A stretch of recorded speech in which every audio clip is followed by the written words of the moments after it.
Hello. What's up, Matt? 6 tonight? Yeah, it's fine. I thought you were going to be on earlier.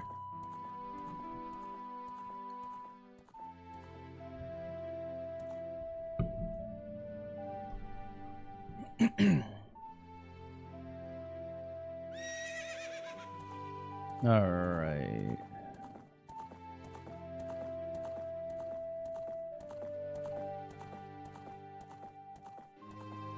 Yeah, I'm off today.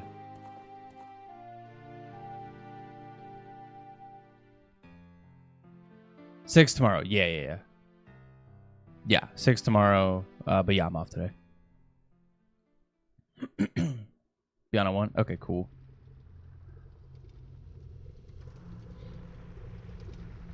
All right, so this is what you guys all voted for. It got the most votes. Shouldn't say that. You didn't all vote for it. So, RIP to the ones who didn't get what you wanted. Welcome to voting. But yeah, I put a poll out on the community page yesterday asking what you guys wanted to see today. And surprisingly, vanilla Ocarina of Time playthrough, but with glitches, got the most votes. So it's going to be a speedrun that's not timed. Well, it will be timed, but it's not. I'm not going for a leaderboard time or nothing like that. So it's essentially going to be a speedrun route, but casually played, which is kind of interesting, I guess. Which is good, because I haven't done any of the routes in, like, 2 years or a year now. So some of the tricks I'm going to fail 100 times over, so that's cool. Yeah, I was actually expecting Mario to win the vote. Surprisingly, there was a vote for Rando as well. So take it all, yeah, apparently. So yeah, we're just gonna play casual Ocarina of Time, but with glitches today.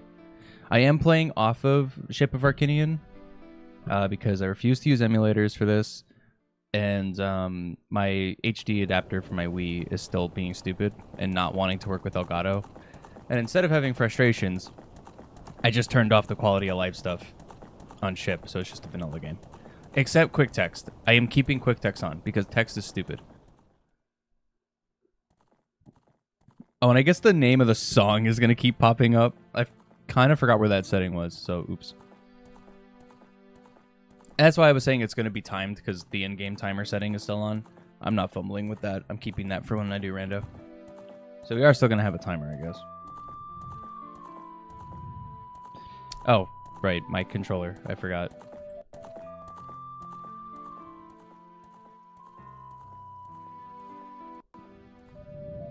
Every time. It's always just the C buttons, too. Everything else is usually fine. Okay. Alright, so that's the rando file we don't need. We're going to do it on file 3. So I'll try to just keep the file. So, vanilla Ocarina. With quick text, the cutscenes should actually be a little less terrible. And this should go a little faster. But that's the only quality of life thing I have is quick text. Because, to be fair, if I was playing this on my Wii, it'd be the Japanese version. The text is inherently a little faster in the Japanese version because there's less characters to actually load in the text box. So it's overall a little faster anyway. This just cuts it all out completely. And there's the timer. So yeah, we're going to have that. I guess quick text doesn't fully work for cutscenes. Okay, cool. I have it set to just straight up skip, but whatever. I guess it's just a little fast in appearing. I do have it set to N64 mode. So get ready for the pixels. There's going to be many of those. I have not played this game on N64 in a long time. Like a real long time. Even before speedrunning, I was not playing this on N64. I was playing it on Wii, where the visuals are a little bit better. Or I was playing it on the Switch, Which I could have done that today. The problem is playing it on the Switch is awkward. Because I'd have to use Pro Controller, and there's some weird stuff with the Pro Controller that's just a little gross. And I can't remap on the N64 app. There's the quick tech. That's what I wanted. 240p, yeah. It is actually 240p. That is correct. 240p, 20 FPS. Groundbreaking stuff in 1998. Actually was. Like, it is. That's one thing that is just funny to just look at it now and be like, dang, it's rough. Back then, this blew my damn mind.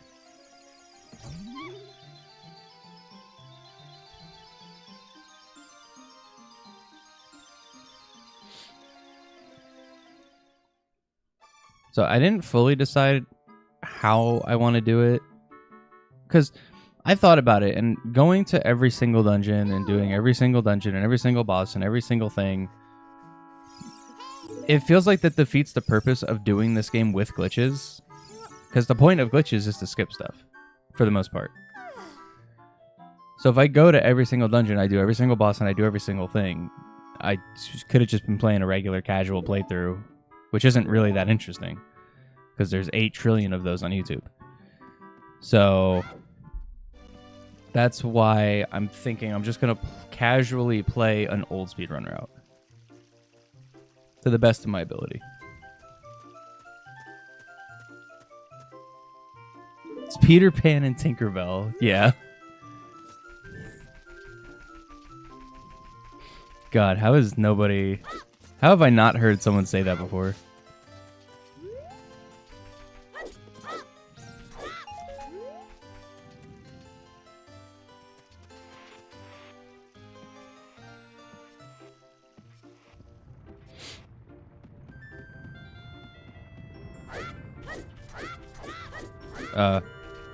I forgot how to play the game.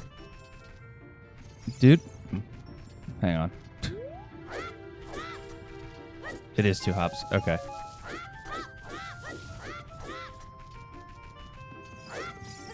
I have never done that before.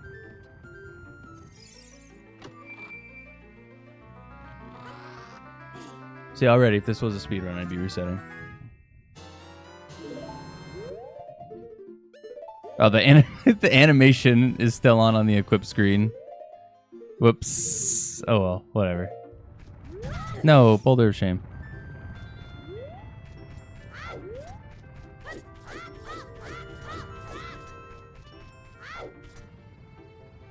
Oh, I didn't get the blue rupee. It's fine, whatever. Restart counter. If this was a speedrun, absolutely there'd be restarts going.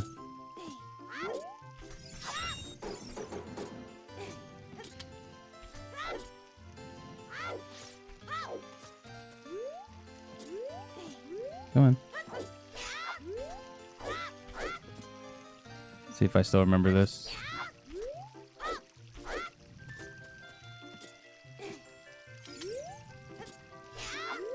I don't. I think I have the actual quick put away animation on too. Oh well. There you go. Or I can just not get the rupee. I can just be Joe, look at it, and jump away. Whatever. It's weird because I'm kind of like... I've played so much randomizer. I'm fighting the urge to go to Mido's house right now. I'm so used to checking everything that it's going to be like... It's going to be weird to actually just play the game normally. Alright, I would have had enough rupees if I didn't mess up already.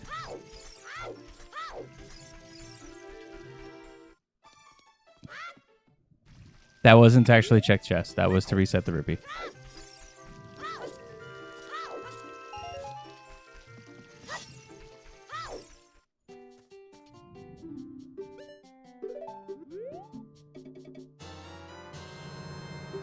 I like how this text is still slow.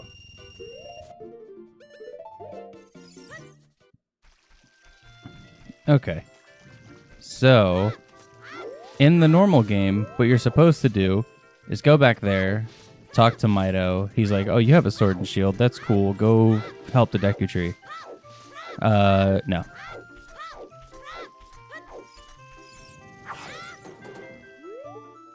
Let's see if I remember this. Probably don't.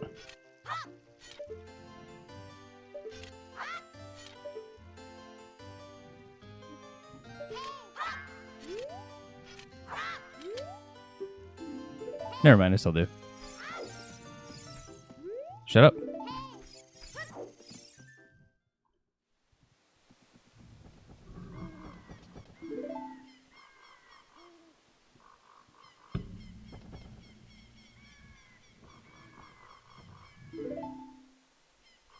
Dude, this game is like so much better with quick text. So yeah, now the first dungeon is just not even touched. And we probably will not be doing it. If I'm being completely honest, we are not even going to go to the first dungeon at all.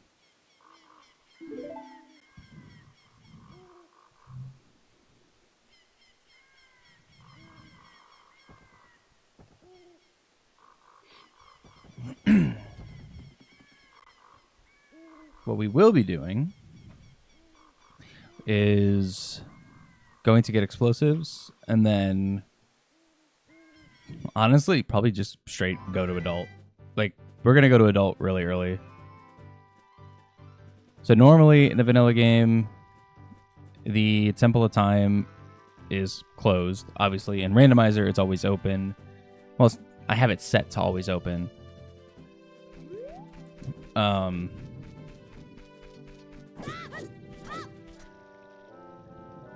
But in this, it's closed, and you need to have the 3 stones and the Ocarina and Song of Time to actually get in.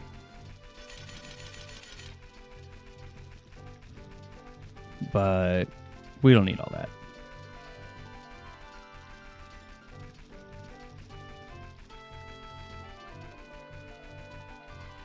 So when a normal playthrough here would be like at about, well, in a speed run, we would have already been a little bit further ahead than this.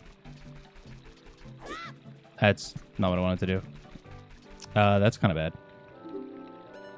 Wait, no, it's not. It's fine because we have quick text. Thank you, cheating.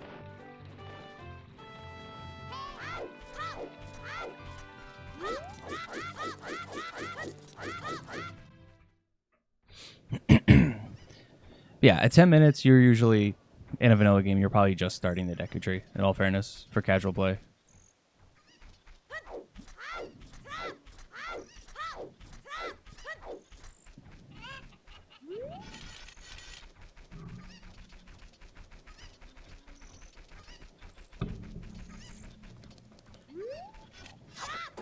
Okay, cool.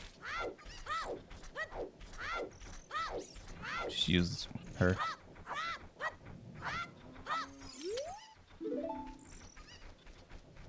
Come here, chicken.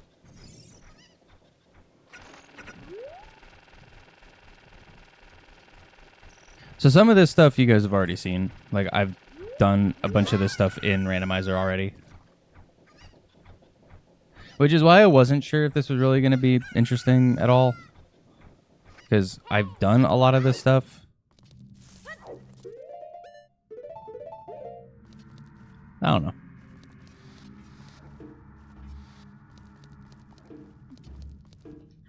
Stupid, I didn't get Deku Nuts.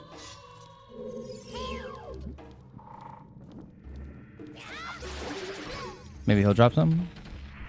No. We'll get this stick and ISG off of it at the same time.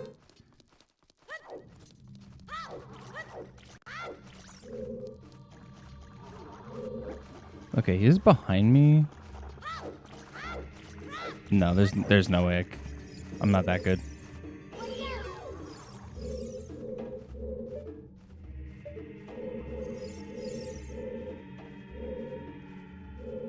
Come on.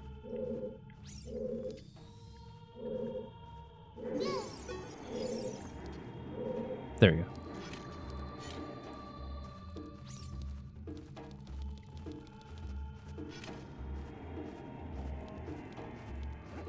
Does this work on Ship of Arcanian? Okay, or I cannot backflip. I actually don't know if this works.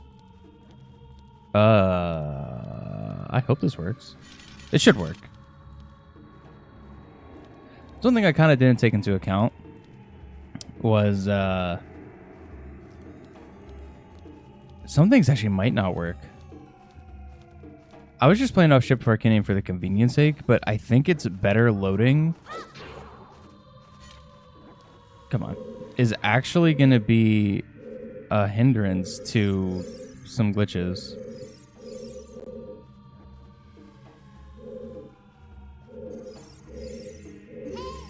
Stop.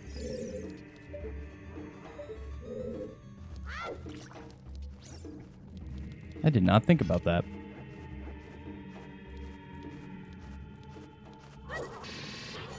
Come on.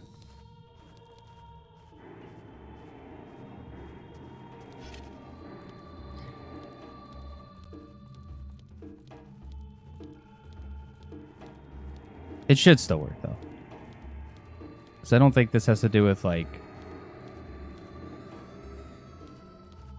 distance loading. I think this is just how the game loads dungeons. Come on.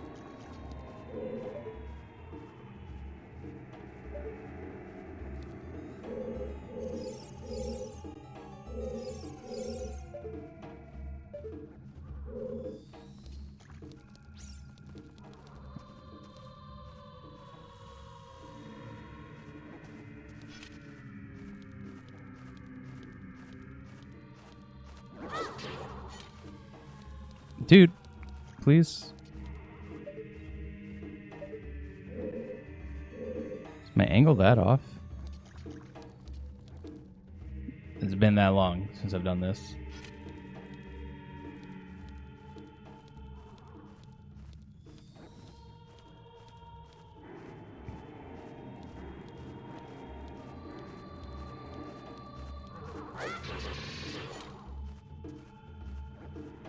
There we go.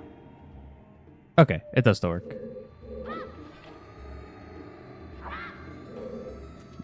No, I want to do the thing. Okay, or not. Okay, so it is just because of how dungeons work. I was worried that all down here was going to already be loaded.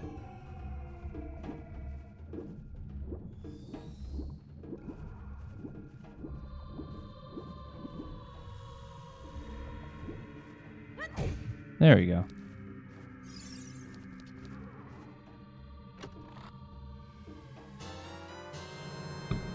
All right, there's bomb shoes. Well, this would be the point where you would just save. But then now we're going to get the Ship for Arcanian thing.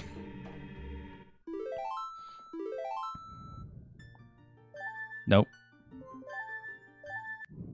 The muscle memory of file 1.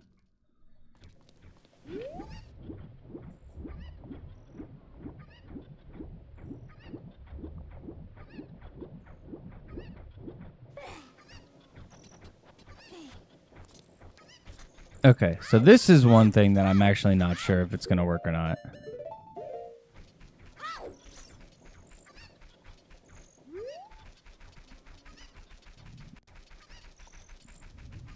Oh, do I remember the setup to skip the owl? I don't think I do.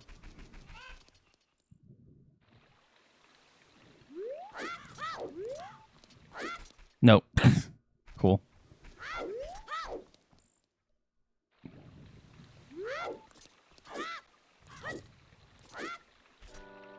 No. Go away, you idiot. That might actually be fine. I just need to actually hit the bridge here. Where is it? Should be... Okay.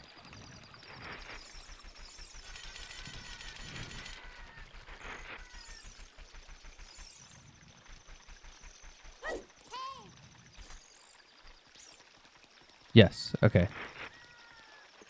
Nice.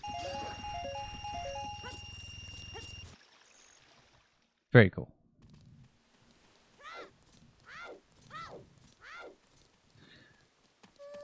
So that drawbridge is really interesting, where the actual bridge itself will unload, but the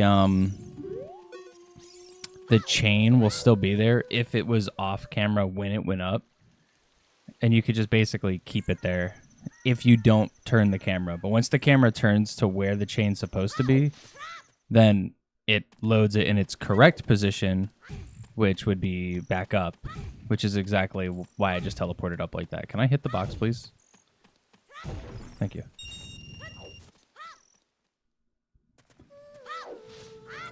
Shut up. No.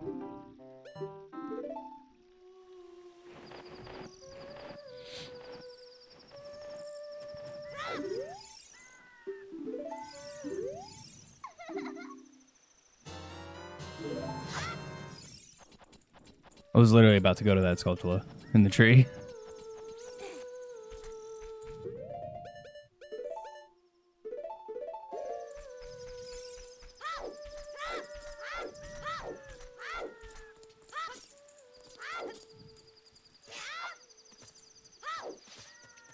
Oh, I should have done the seam walk. Oh well. Doesn't matter. The day-night cycles worked out perfectly, though. Kind of mad that I didn't get that in a speedrun.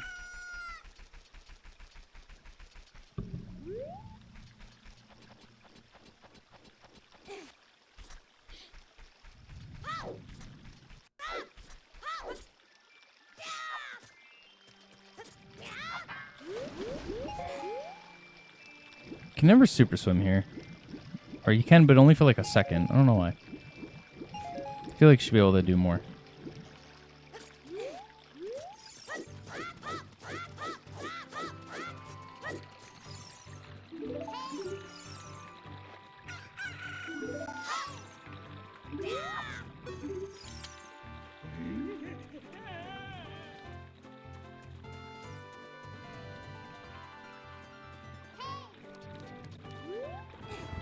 Ew, slow block pushing. Thankfully, we only got to do one of these.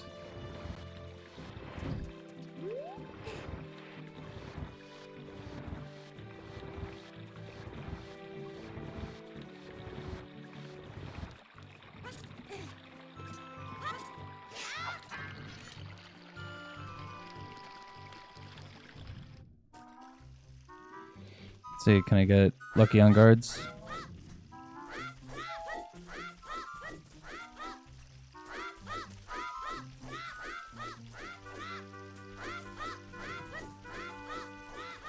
Don't see me?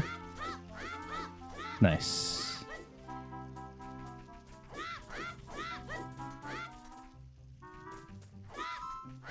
Good guard luck. Again, not in a speedrun. Kind of mad. Come on.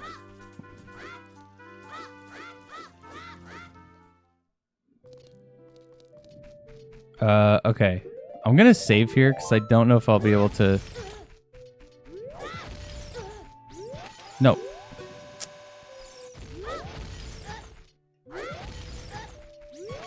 Oh my god. Wasting shoes is really bad right now.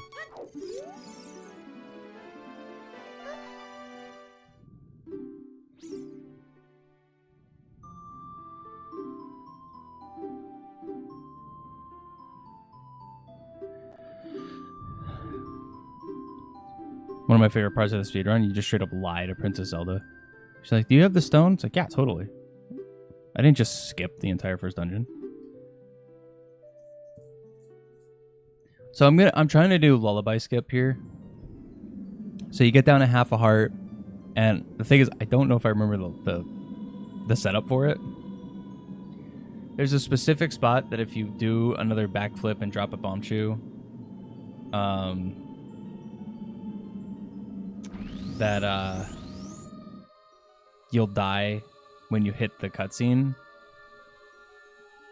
And in doing so, you basically respawn with Zelda's Lullaby. You get it without having to play it or do the cutscene for like getting out or anything.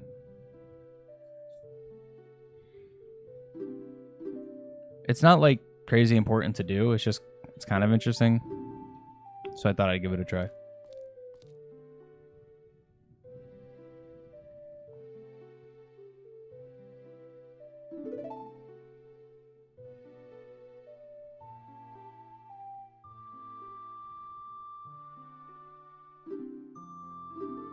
Thank God quick text is a thing.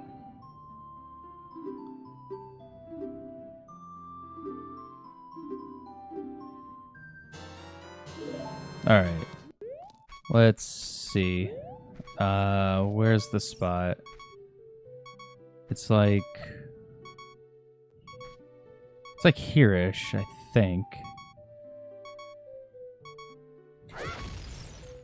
Cool. It was too far back and I wasted a chew. Now I have to do the stupid thing. That nose, yeah. Yeah, Ganon's got a big nose.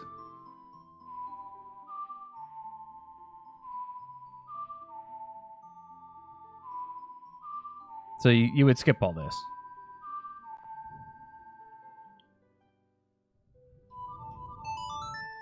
The colors, dude. I hit reset on all the color stuff. My C buttons aren't randomized colors, right?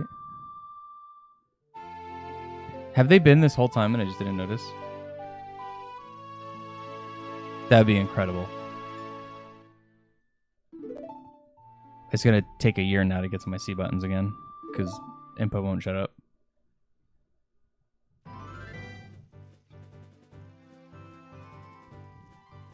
So all this would be skipped.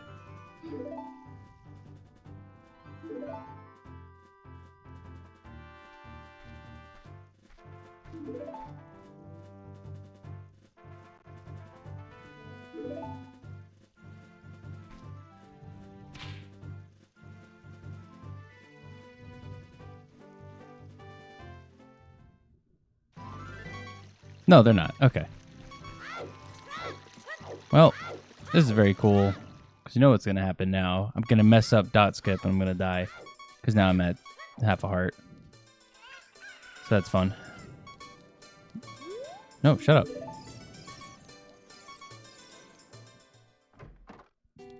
Alright, so we got to buy the shield for adult. Not going to get the deal because I didn't talk to the guard. So, full price. Can I actually get hearts here? Oh my god, I can. Oh, I'm cheating. Bomb shoe drops are still on. That's fine. Now it's like I never attempted lullaby skip. Okay, good to know. That's kind of one of the problems with playing on ship. There's too many things that are just so much better that I play with for randomizer. What was that angle?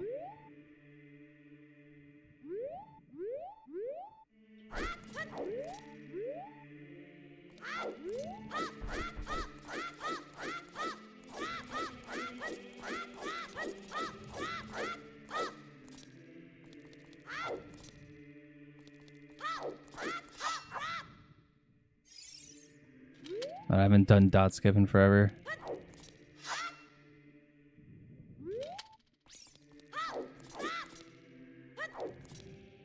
Come on.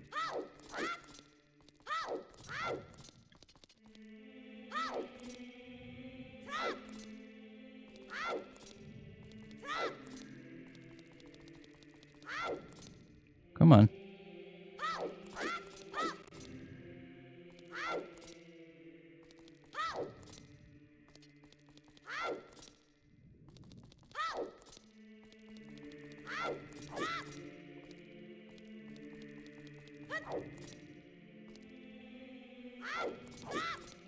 Oh my god, please.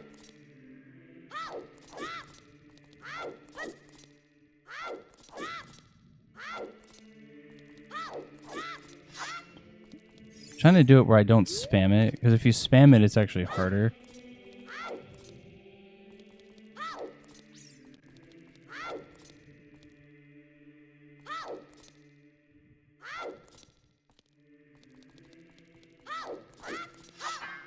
Come on.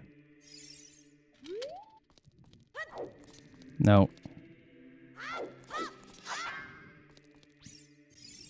It looks so close.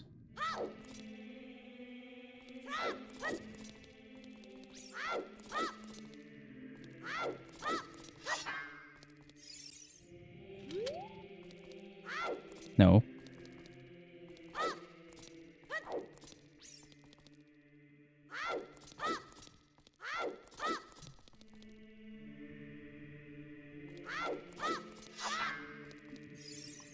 Let me try the setup one more time. Maybe messing it up got me off angled.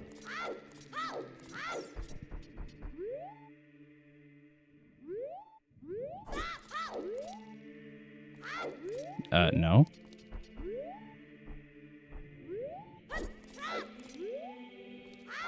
What? Why are you going that way?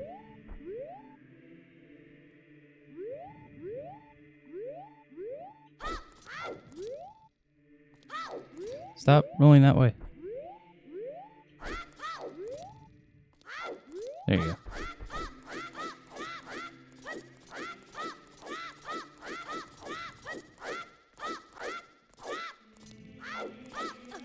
No, dude.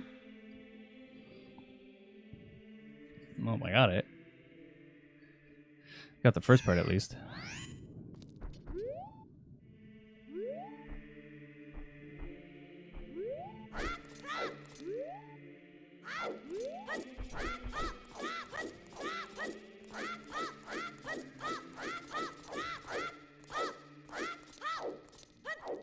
Come on.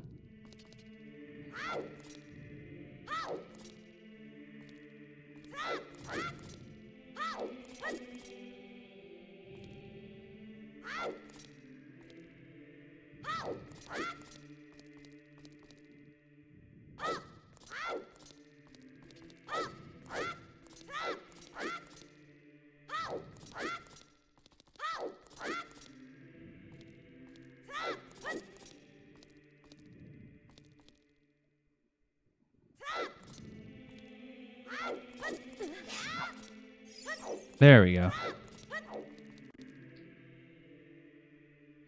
Had to go to like full focus mode for it, but we got it. So that basically skips all of child. We're just gonna straight up go to adult now. Normally this, in a speedrun, this would be at like 15 minutes, something like that.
I do wish there was a cutscene skip, though. I guess Fast Text will have to do.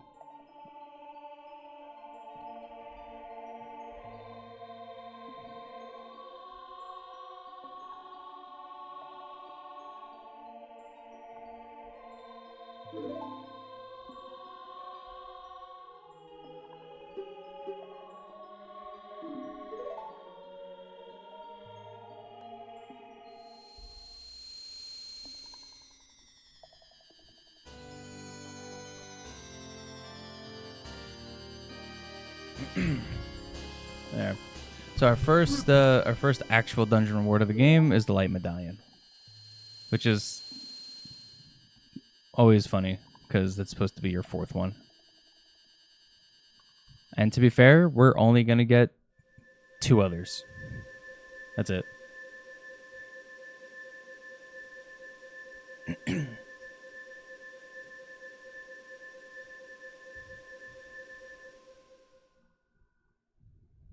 Now let's see. Do I remember the rest of this beginning part of the route?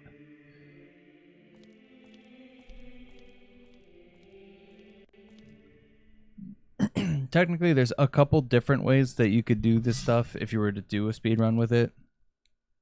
Like, the actual route for Adult Link, there's a few different arrangements you could do for things in certain orders. Obviously, there's the optimized one where it's obviously going to just be faster, but it's usually more difficult. But then there's like the safer ones that are you add a little bit of time, but it's, you know, it's safer. So the Door of Time is still here. So there is, I'm pretty sure, a setup to do adult dot skip from this side. I actually don't remember. I know there's one from the other side, but all you have to do is save reset.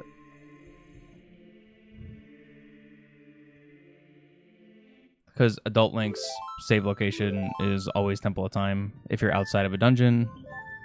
So it just puts you on the other side of the wall.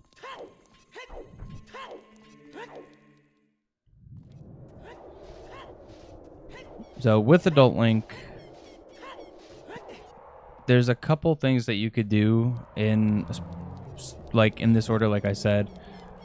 I'm going to just kind of do what I prefer, not necessarily what's faster. Like, I'm just going to kind of do it sort of just makes things a little easier. But I think the universal one is speedrun am I practicing for? Technically, it's not really practice for a speedrun itself. It's just kind of, I guess it kind of is. It's for the GSR category, is essentially the route that I'm playing. So it's, but this is like an older GSR route. It's mostly just kind of for fun, because I haven't done like something like this in a while. I've just been doing randomizer.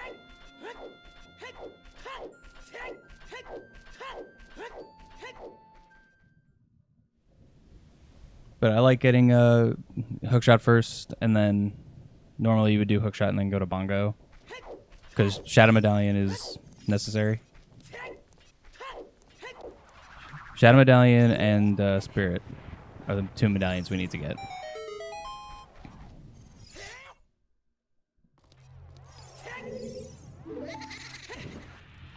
Wow. Thanks, Dampe. Dude, Dampe, please? Why would you do this to me? Never did anything bad to you, ever? Dampe, why are you like this? I guess it doesn't matter. I'm trying to do this for, like, it's rando. I'm trying to do it like I need to get under a minute for the heart piece. I don't. I don't need the heart piece. Obviously, you want to go as fast as possible, but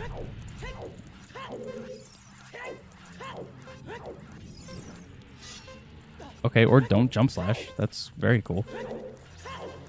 You know what's also weird? I'm so used to bunnyhood that all of the movement in the game actually does feel slow.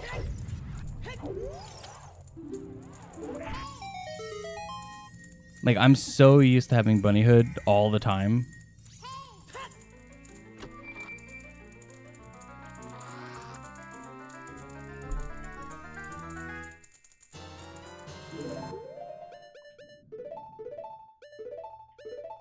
All right.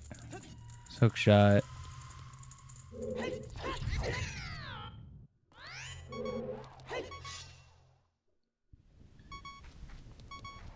So then normally what happens here is you would go Literally just right over here. Go up, get ISG off of the Poe, and then go into Shadow and start making your way to get hover boots and... Okay, I just want that. I'm trying not to get the chew drops. I forgot to turn that setting off. I'm going to try to not get them, though. Because that's like too much cheating. Instead, I'm going to go get bombs. So I can get bombs very quick. Especially as adult. I think actually a lot of times bombs would be first. You would do bombs and then hookshot and then shadow, if I remember correctly. And it's been like 2 years since I've done this route, so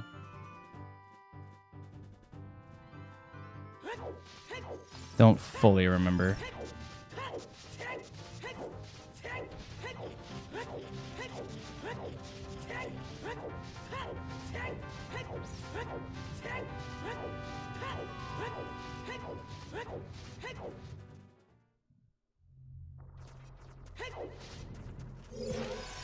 Or no backflip.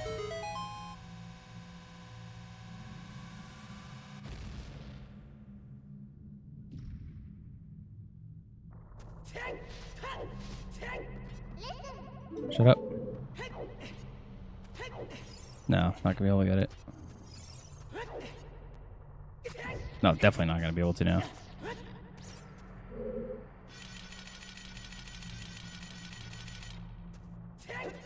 It really does feel weird though, just having to skip so much stuff. I'm so used to rando.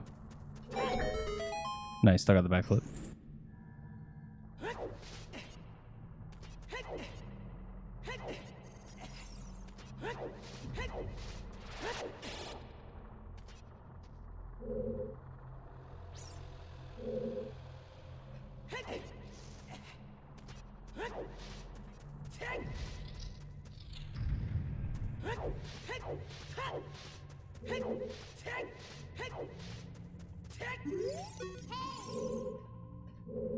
Camera, thank you.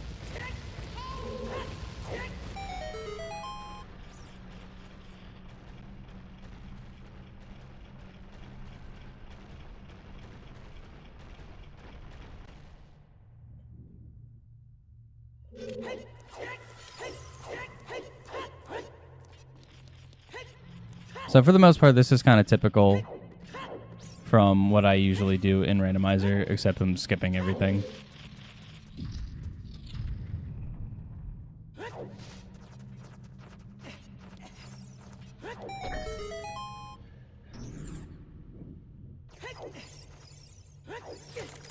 But that's because we know the bomb chest is actually bombs.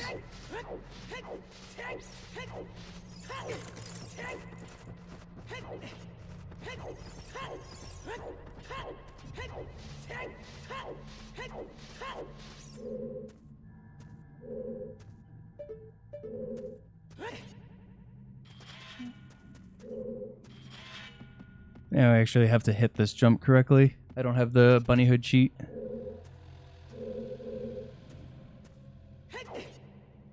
Come on. Which I guess technically the bunny hood cheat is still on, but I'm not getting bunny hood, so it doesn't matter. There we go.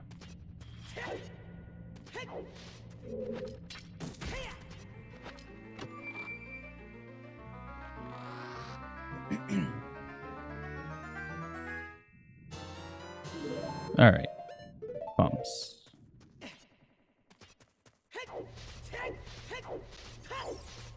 And now we can leave the Dongo Skyrim. That's all we need here.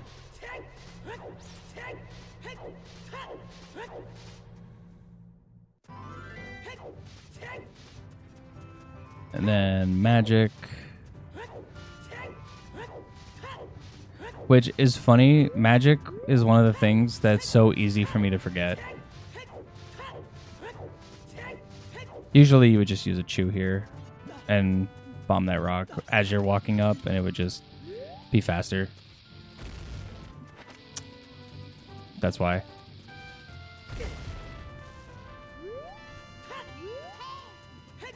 This angle is always so awkward. Not that. Oh, stop.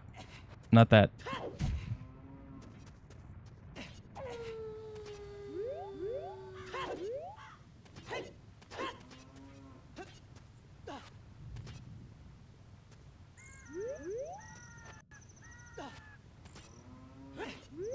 There we go.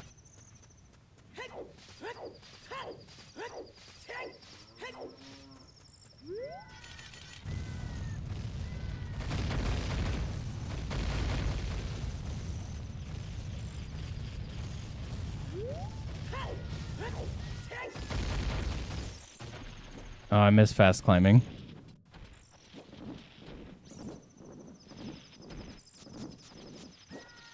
Okay. Perfect.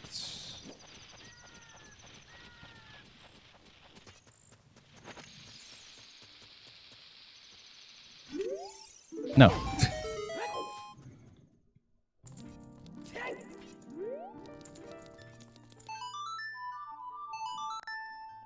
I love how those notes, those colors are still random.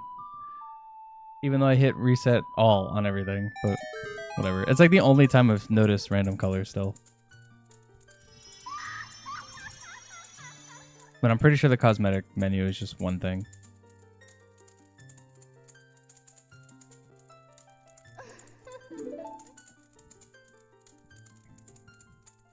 I feel like I haven't seen Great Fairy in forever.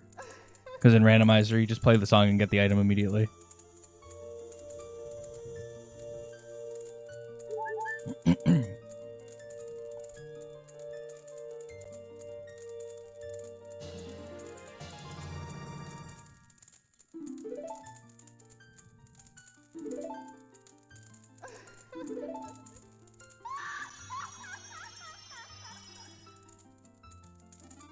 Alright. There's magic.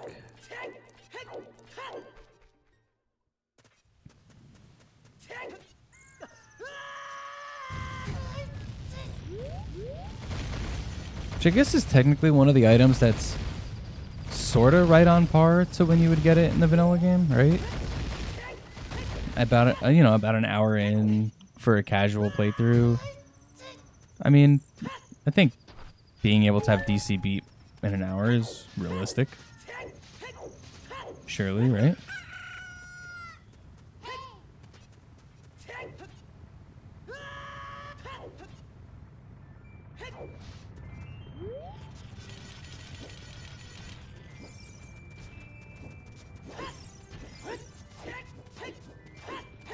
Come on. Okay, so now normally now is when you would do Shadow Temple, because you can do it with Hookshot, right? Because it's like right there, so it's like, why wouldn't you do it? I personally think it's a little, it takes more time, but it's easier to go get the bow and then do it, because Bongo, I mean, technically you would do Bongo Quick Kill. But if you're playing on the Wii, you can't do Bongo Quick Kill, so technically that's out of question. But I'm gonna just go get the bow and then come back here. I know that's like not good routing, but again, this isn't a speedrun and this is not for a speedrun. This is just playing the game with glitches, so that's just how I kind of feel like doing it.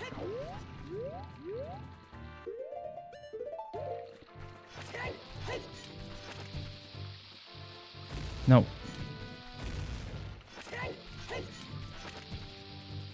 Oh my god, actually having a super slide again. Come on. There we go.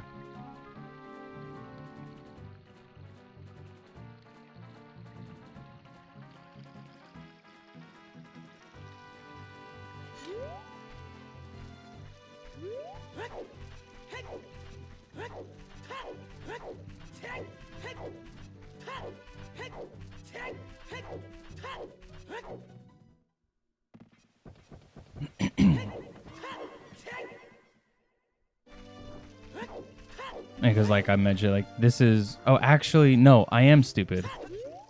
I forgot. I need hover boots. This is what happens when you don't do this route in 2 years. You forget little things. I'm stupid. Because I was just running through the route for Forest Temple in my head real quick. And I was like, oh yeah. I need those. Not shoes, dude. I need bombs. So never mind. We are just going to do Shadow.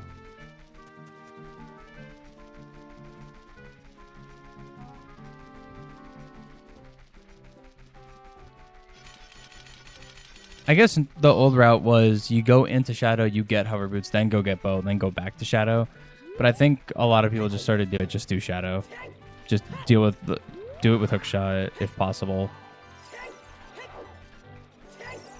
Because there's like after you do the boat ride, there's like a big gap to get over to where Bongo's door is, and for the most part, people were just doing like just getting the bow so they could shoot the statue down to get across, instead of doing a super slide with hover boots.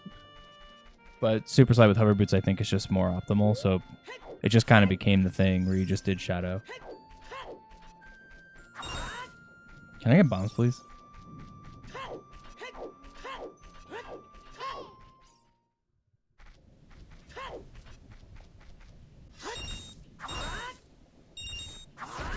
Actually can't get bombs.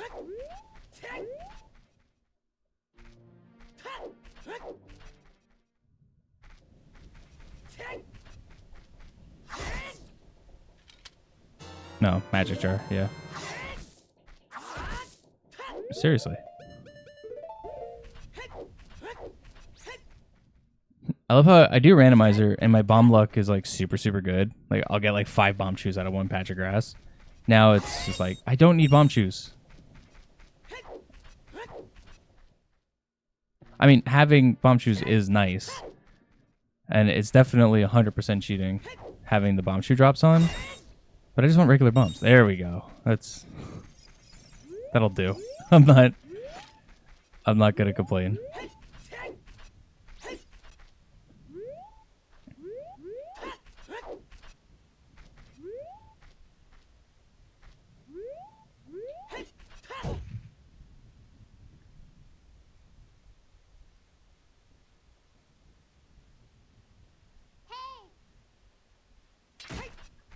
Cool.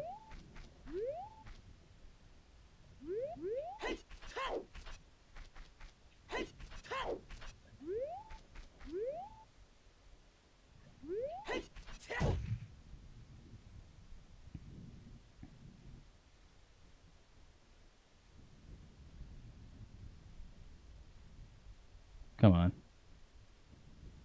I'm just gonna use defense. It always works out better for me if I'm on the fence.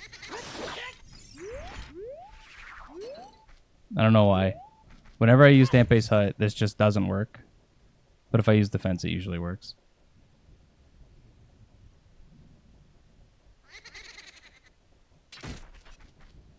Of course, it doesn't work.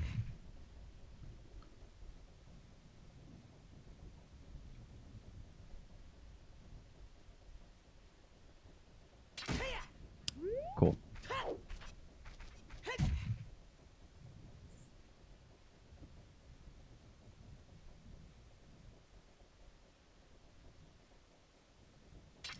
There we go.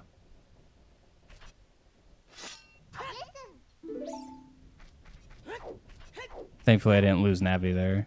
Don't have to waste a bomb on ISG. Oh, no, don't. Don't jump off. Getting stuck on that corner is so annoying because the side hop to fix it is so easy to just like to not hit that side hop correctly.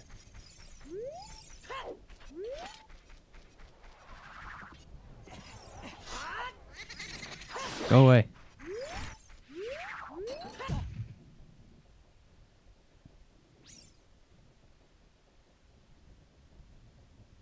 Oh, and I'm gonna have to use a bomb because I won't have an heavy now.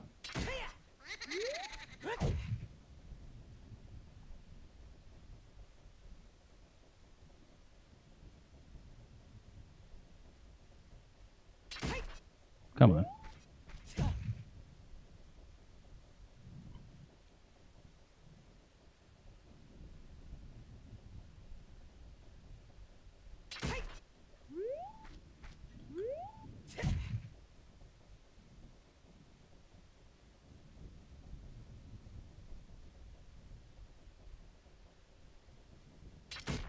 There we go.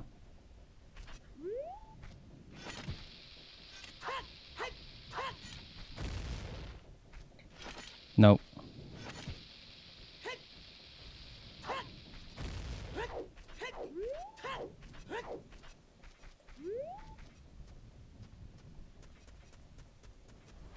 That's fine.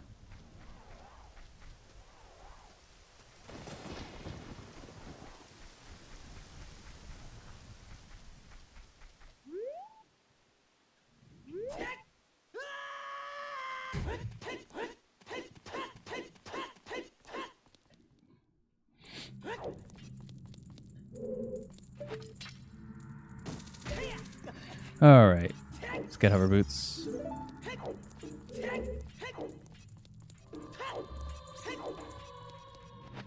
Thing is, too, I was for a little while. I never did a run for it, but I was looking at the Master Quest GSR, which I know it's obviously a little different. It's like, for the most part, a lot of it's similar, but some of it is different because of how dungeons are set up. Cool. No, what? I wasn't even holding Z. All right, whatever.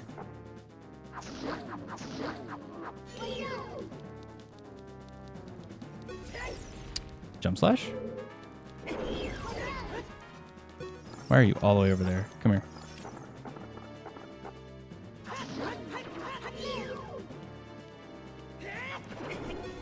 Dude.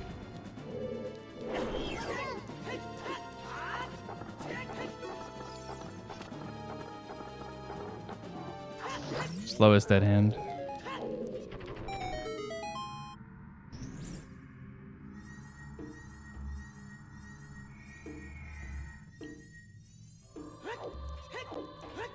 Alright, hover boots.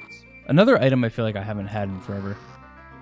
I feel like the last 3 or 4 randomizer seeds I just haven't found hover boots. Which kind of sucks because hover boots really open up a lot. Especially if you're going to do certain like bomb hovers. Like hover boots are really good. Guy freaked you out as a child? Yeah, same. Dead hand is super... Like, especially when you're a kid, he's super creepy. And more so the first time you see him is when you're a child in Bottom of the Well. And it's just, you know, you got your little Kokiri sword, and you're just like, huh, this guy's not dying. Wow, very lucky on that. Because he takes so many hits from Kokiri sword.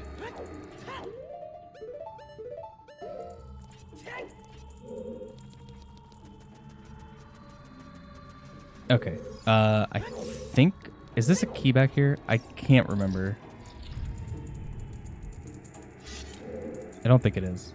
I think this is the map.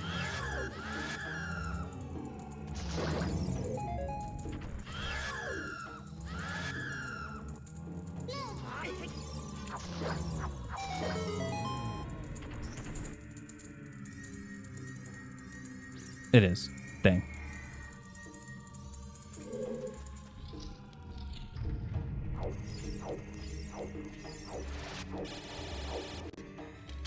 Wait, am I drawing a blank on...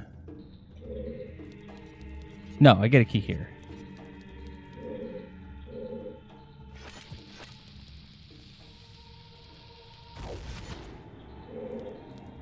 Just realized Link's voice is gone.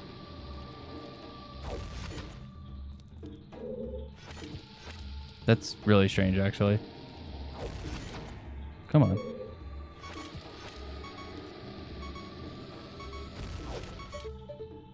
I'm gonna die. Cool. Why does Link have no voice?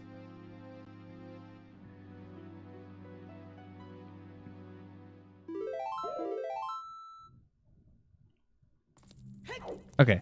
His voice is back.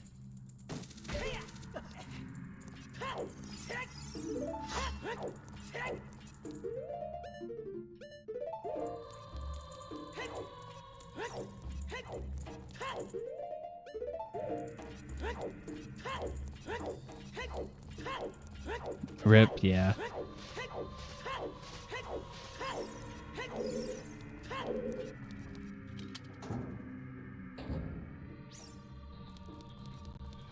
At this point, it is definitely just faster to just get the rupees, but...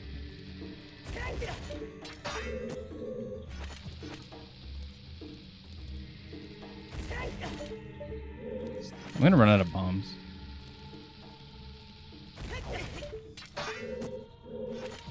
This is how you practice stuff. There we go.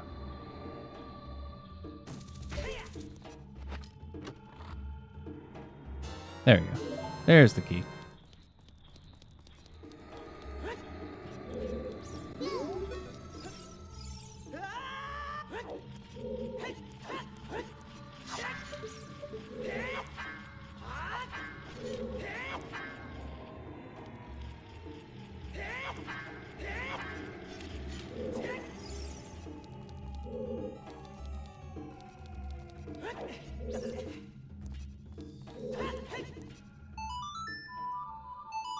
Okay.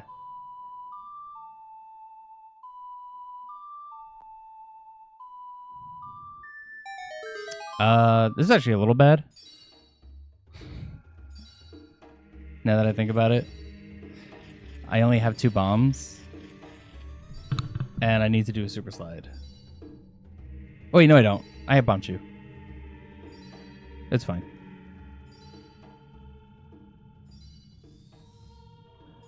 I have bomb chew because cheating.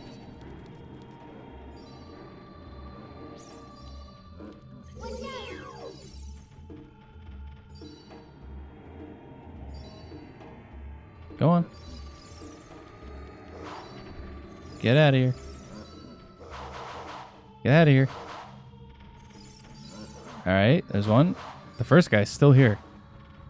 There he goes. Alright.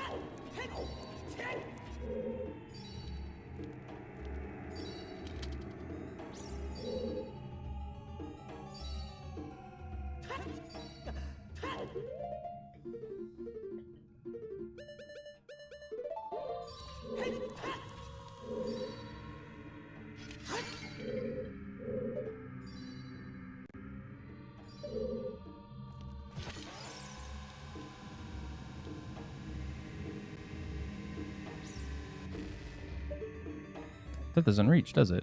Interesting. Played long enough to be the villain. That's going way too high up. I know there is actually an angle for this. It's not that. No, those are all going downward. Or way too high up. Yeah, alright. Maybe I do need to do the super slide. I thought you could do this with shoes.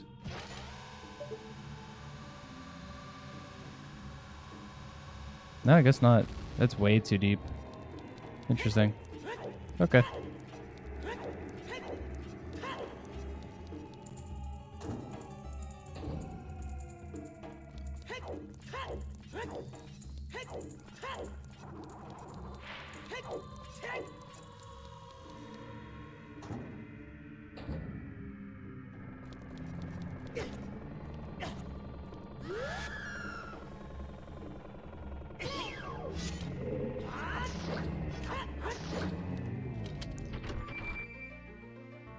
Cheater? Yeah, a little bit. But it's fine. Alright, boss key. Nice. Forgot my sword was out. Nice. Nice getting stuck. Okay, so This is the part that sucks. Usually I like to have Fro's Wind at this point. For the sake on if I die, or also if I fail this too many times.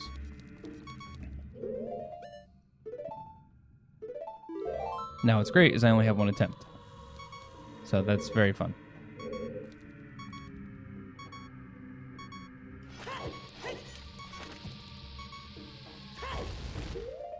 Think I got it? Okay, cool.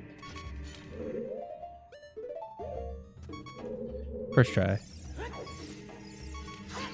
Yeah, but then my dumbass is going to probably die at Bongo. Because I have 3/4 of a heart. Or I'm going to die here. Well, if I die here, I'll... Wait, no, I will respawn at the beginning of the dungeon. Cool.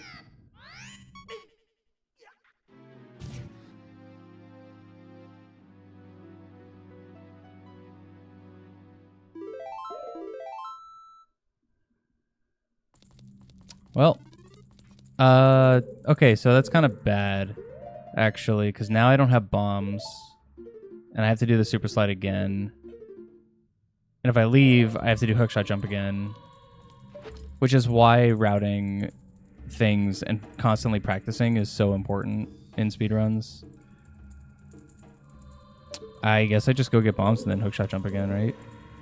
Oh, I could do the... I can actually show off the bomb chew hover to get up here. Well, no, it won't matter because... Yeah, that won't matter. I'll just go get bombs. It's fine. Again, this is not an actual speedrun. Oh, you know what I can do? Oh, I know what I could show off. Okay. I have an idea. So this is something that's kind of cool. No, shut up. I don't care. I gotta get some bombs first. And it's actually a good thing that I have the bomb chew drop thing still on. Since this isn't like for like leaderboards or anything, I can just show off some stuff. Wow, the one time I actually wanted bombs and bomb chew, and I didn't get bomb chew. So there's two cool things here. One is vastly cooler than the other. But I do want to just get a couple more bombs.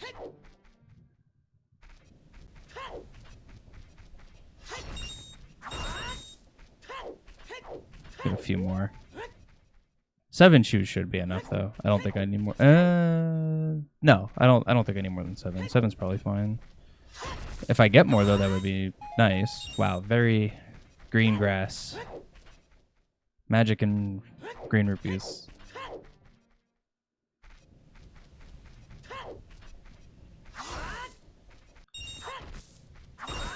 Okay, a couple chews. That's good.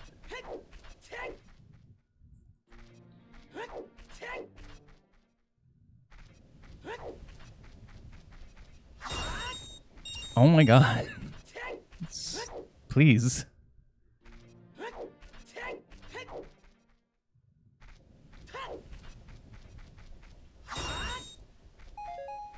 I guess that's fine. Okay, so first thing is getting ISG here. And then go to the corner of this grave. Better luck than last time, at least. That's true, yeah. That's very true. And it's also like a little sad.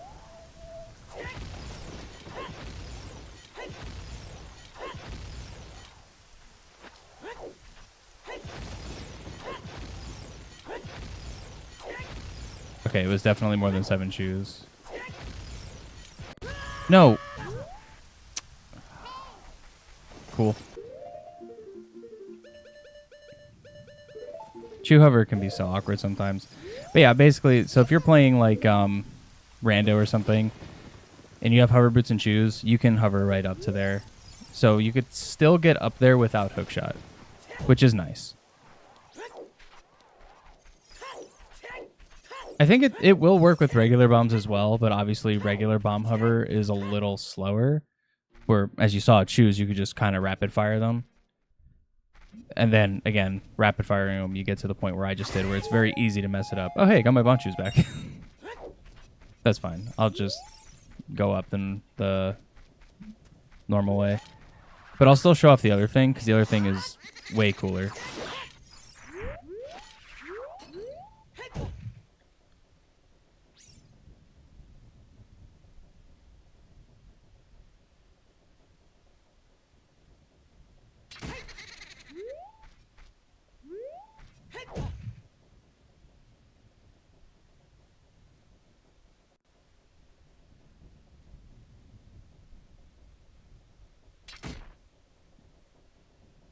I don't have Navi, right? No. Come on. Come on. Can I just please get ISG here?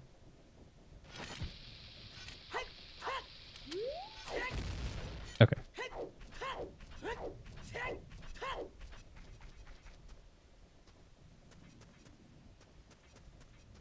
Alright, so I'm not going to actually jump off completely. Like, I'm not going to jump off to... Oh my god. Okay, it's saved. It's fine. So normally, what I did earlier, walk across there and you skip the loading zone, but I'm purposely going to go here. So normally you need Din's Fire for this. Now, this only works on version 1.0, so the N64 version. Or... Ship of Arcinian, because you can re-enable the PC port. So on the PC port, you can re-enable 1.0. So what I just did was a jump slash without my sword in hand, which gives me a glitched damage value to my sword. So if I get ISG off this guy, now my sword is doing fire damage. And you can actually light all the torches with ISG here.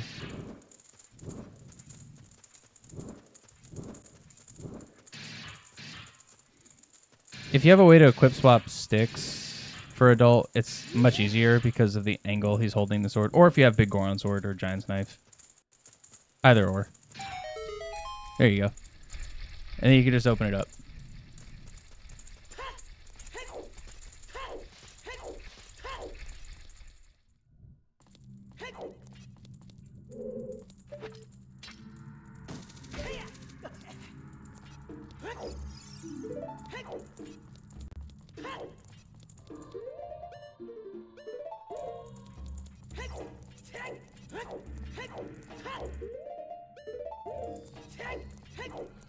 Yeah, that's very cool. I like that.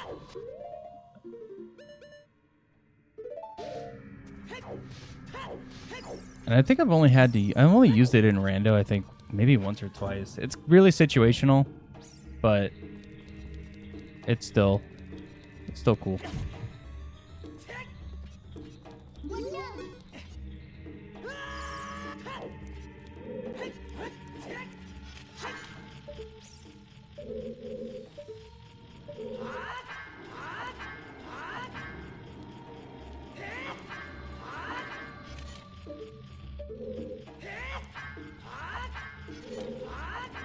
Come on.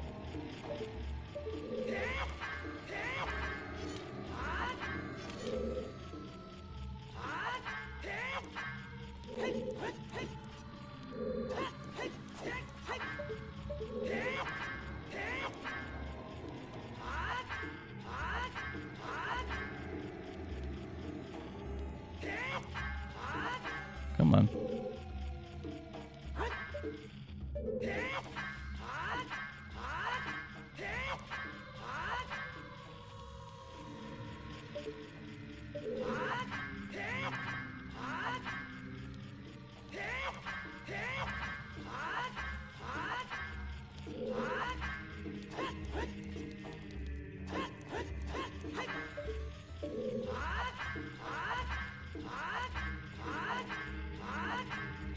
Come on.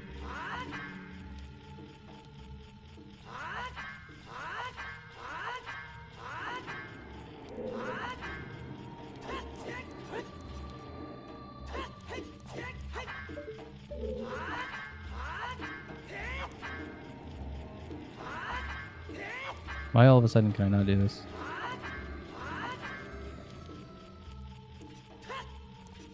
I was gonna say I should have pulled the block just to make life easy, but I can't.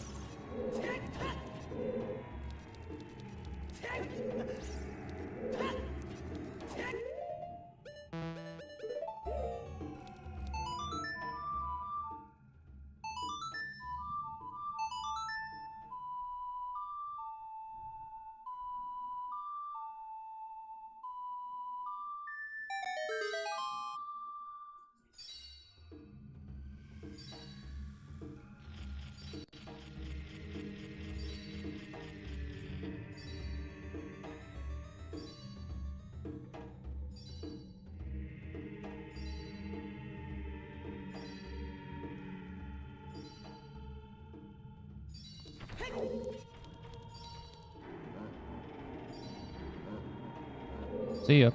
Wow, he jumped off fast that time.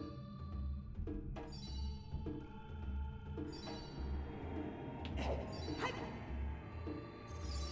think it's if you stand like all the way to the right corner, you actually skip this guy's loading box and he won't actually even appear. I think it's to the right. There's a certain spot on the boat you could stand where that guy won't even spawn.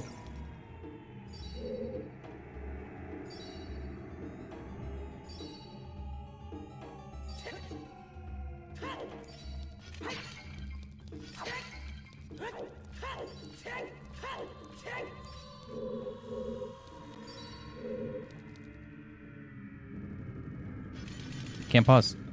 Okay.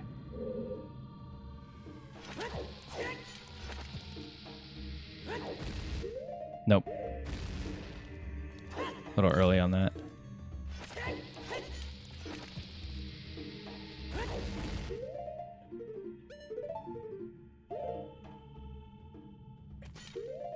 Okay. It's always worse when you try to do a trick and you immediately feel like, nope, too early. Here, I'm just going to do this. Just cuz.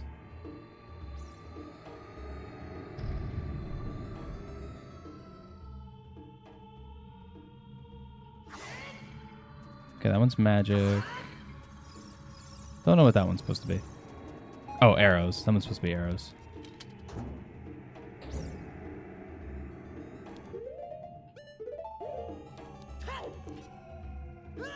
Dude, where is it? Am I stupid? I am. I'm going too far to the left. There we go. Yeah, I guess set it up like that. That's fine. All right, bongo.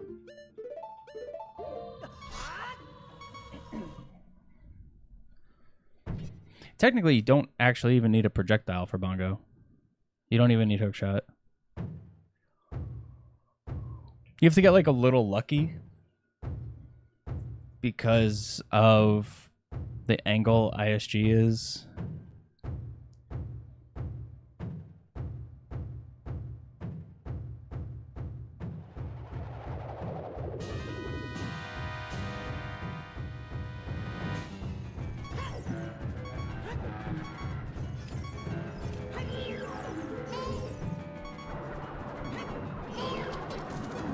But it definitely makes it a little easier.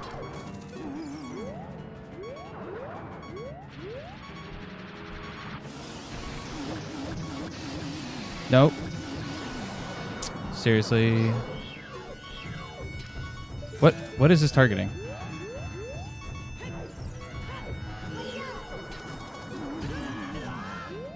Okay. The kind of save. What? When he hit me. Dude, when he hit me, even though I took no damage, he got rid of my ISG. Oh, that's a rookie mistake.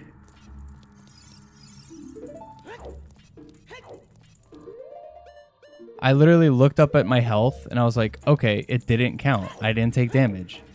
No, you still lose ISG when you get hit. Even if you don't take damage.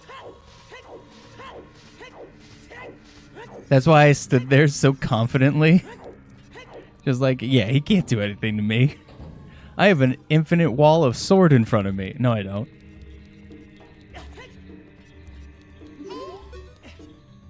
That's cool.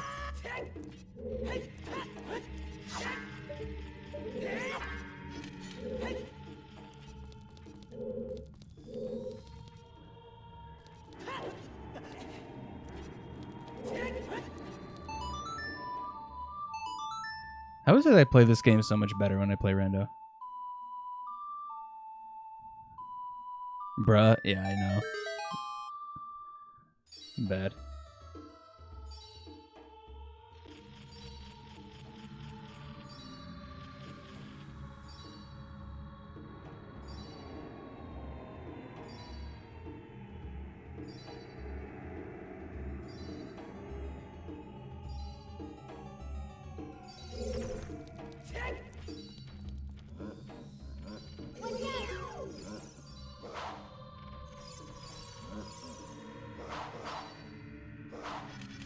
Well, not that statue down at least, so.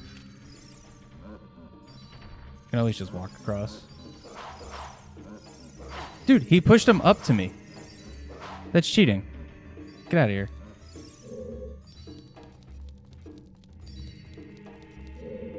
It's the first time I think I've ever been hit standing in that spot.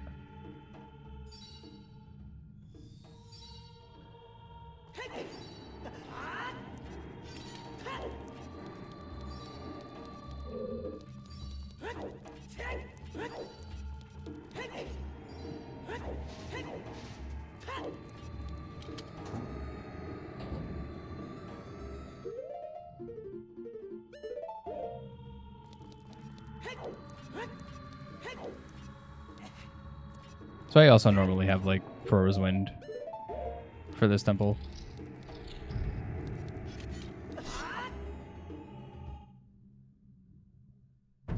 Mostly for the boat. Mostly to just skip the boat. For when I mess up.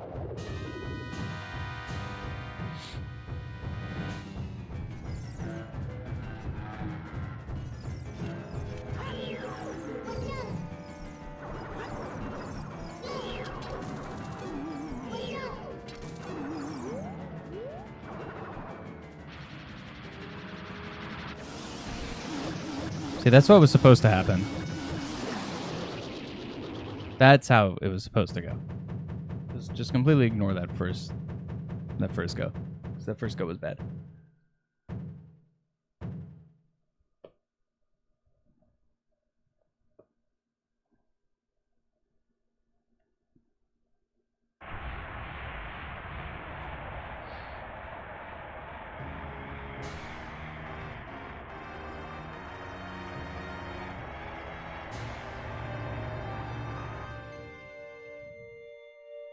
There we go, yeah. No, I didn't actually need the heart container. That was the rando brain.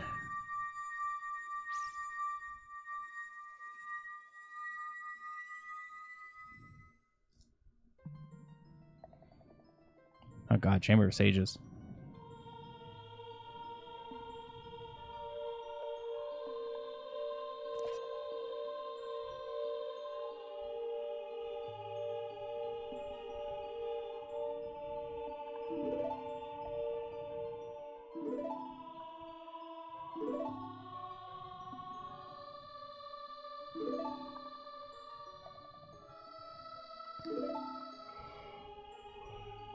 Alright, so next we're gonna go get Bo. Which actually has one of my probably one of my least favorite points of this type of playthrough. Forest Temple in Rando, Forest Temple is my favorite because you can go straight to the boss and it's super easy and it's great. In this, Forest Temple is one of my least favorites because I have to do the block room, which is just kind of annoying.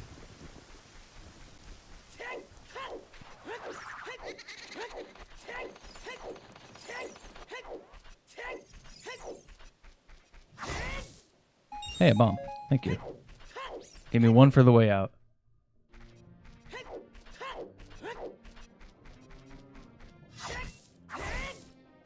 And it's only going to give me one.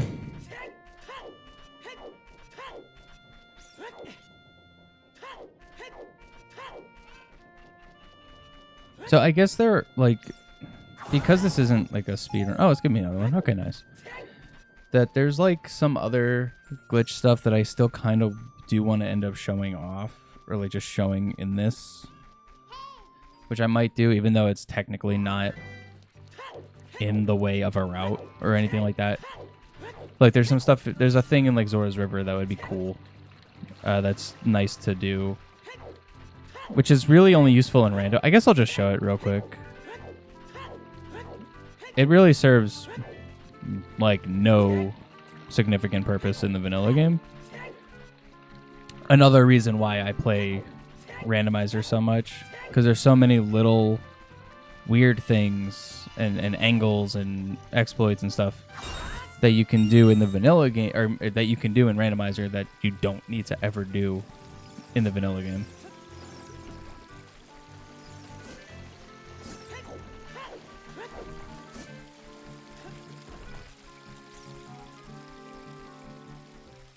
So it's for this piece of heart, which, again, a piece of heart, not really that significant. But you could obviously jump to there. But it's making the jump to this.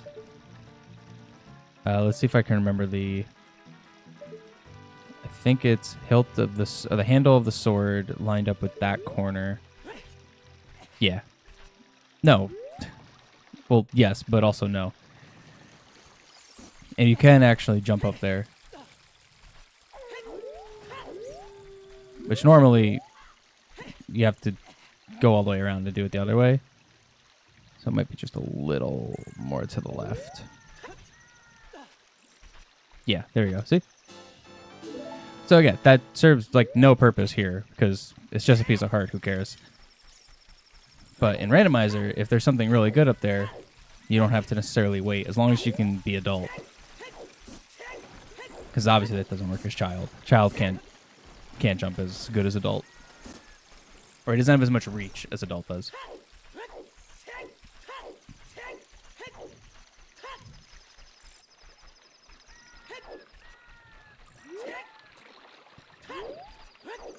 So, not really a glitch or anything, but just a cool,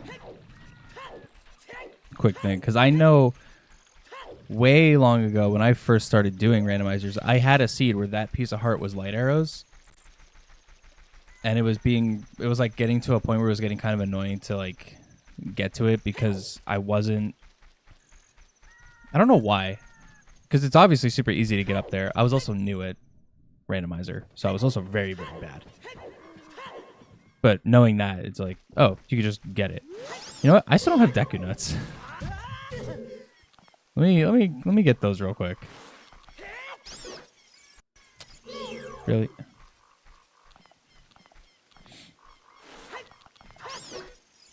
Dude, how much health do you have? Excuse me?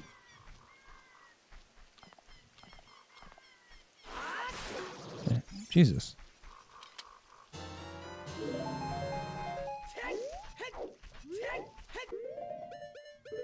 Okay. Deku Nuts tend to be pretty useful, especially going into Forest Temple.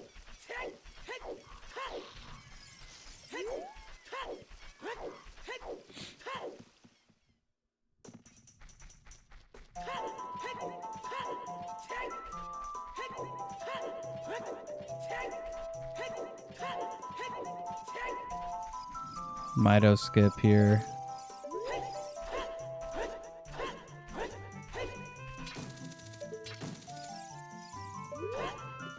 There we go.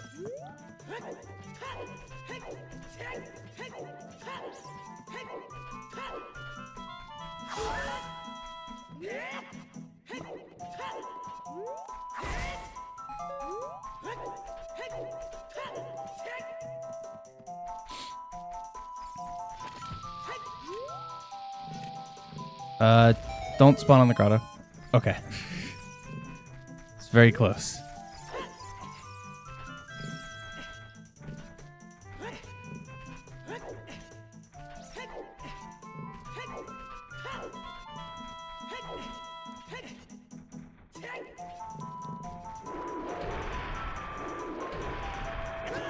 No.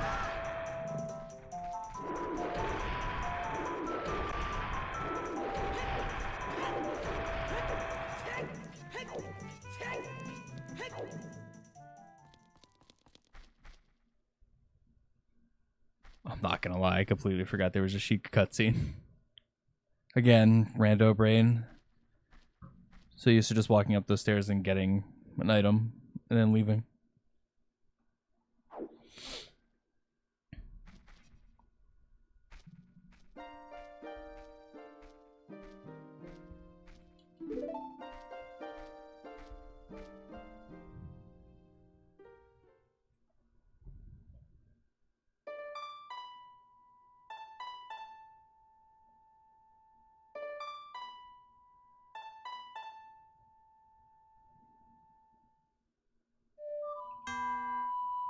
Cool.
So yeah, like I mentioned, like if I was gonna try to beat this dungeon, could literally just go do it right now. Could go straight to Phantom Ganon and it would be no big deal.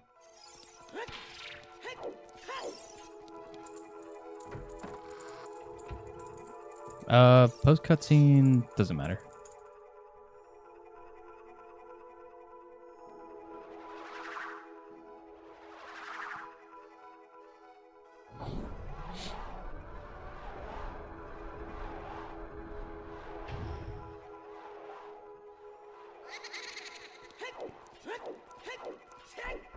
I forget. This is a key back here, right? Pretty sure it is.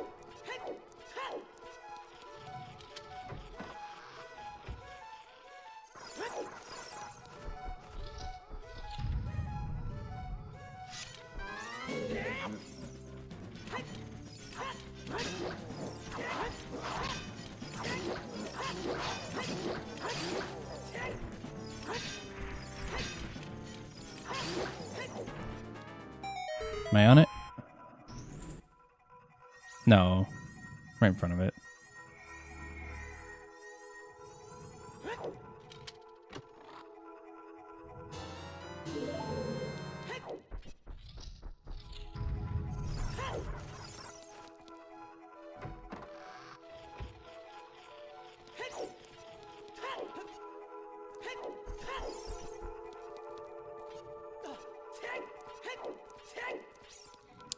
Wait.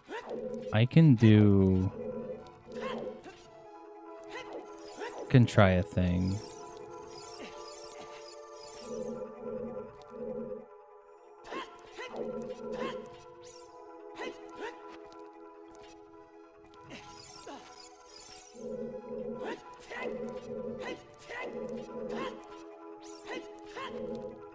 Come on.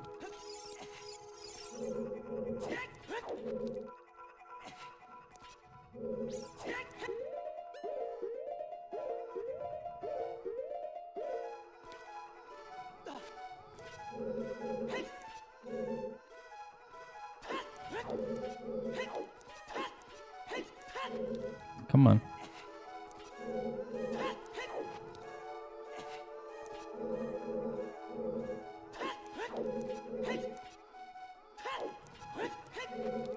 There we go.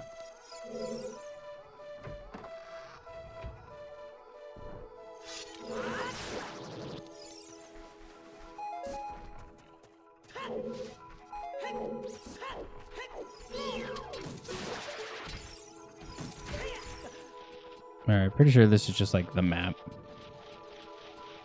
which I don't really care about.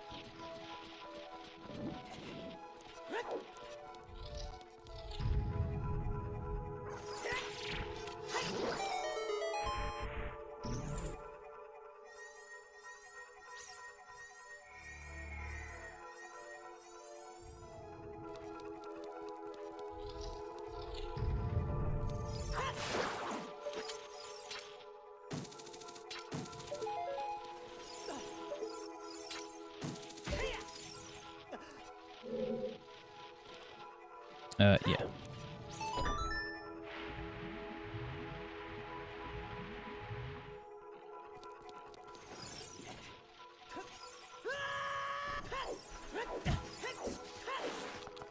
Is that another key? I don't think I need that, but...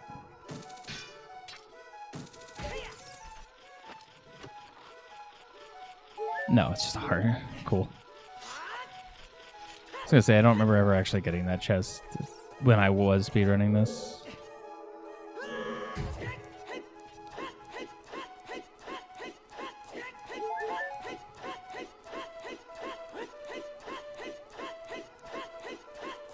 Pretty good side hops. That's the key.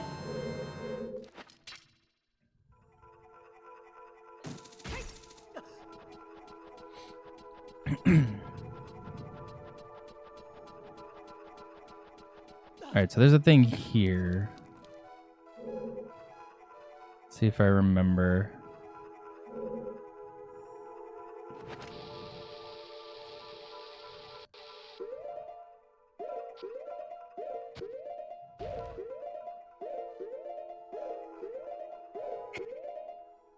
Is it that frame I put boots on? Or is it the next frame? I think it's this frame. Nope.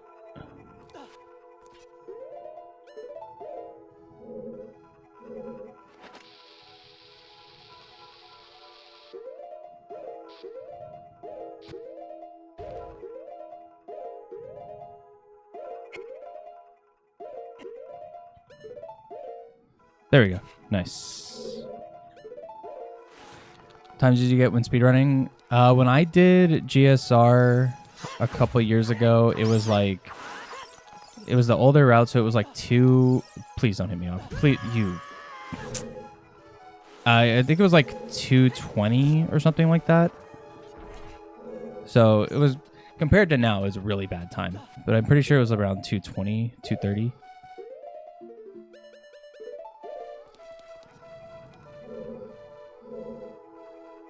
I'm just gonna use choose.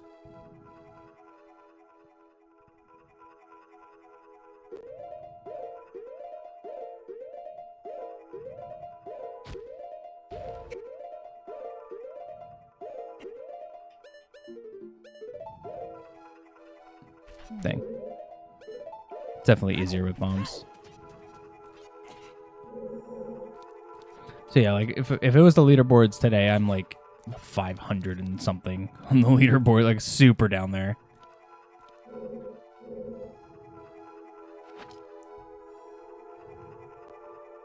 Like 540, I think, last time I saw. Because a lot of other people started doing the newer... There you go. The newer GSR route.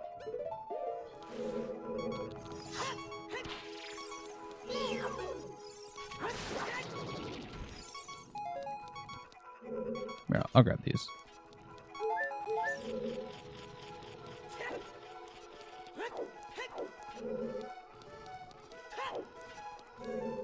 I think I'm good on keys, but sure. Wow, that was like the first time I actually would have been able to just jump slash that guy.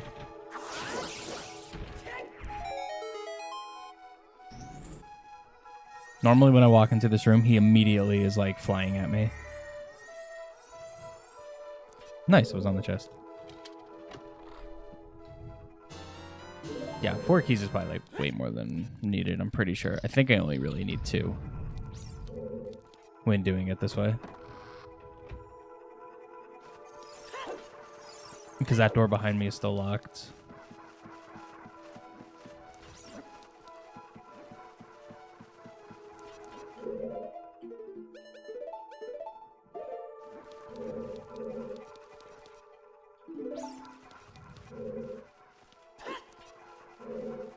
See if I remember this.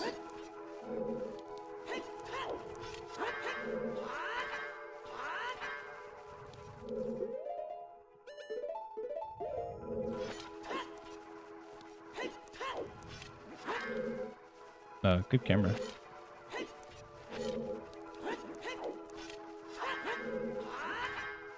Come on.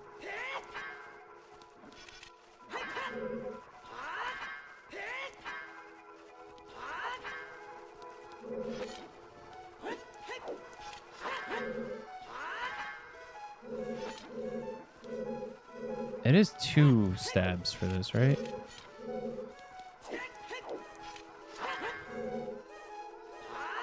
Yeah, okay.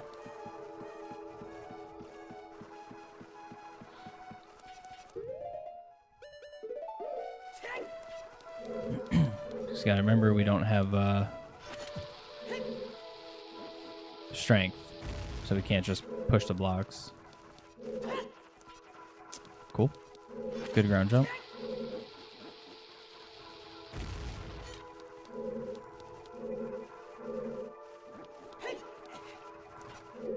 Alright, let's see if I remember this angle.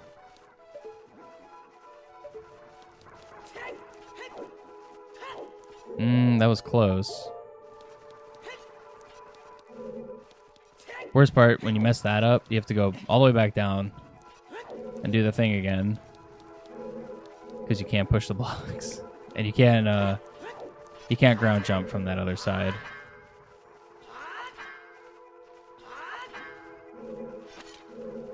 Like, when the block is like this, and it doesn't have the... Like, it's a full corner to corner like that, and it doesn't have those arches, you can't do a ground jump to get up there. Oops, I didn't mean to hit that.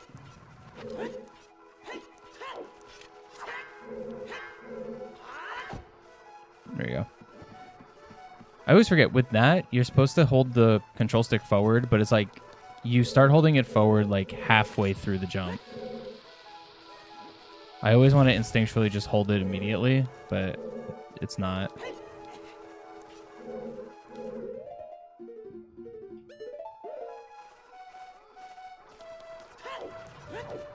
Come on.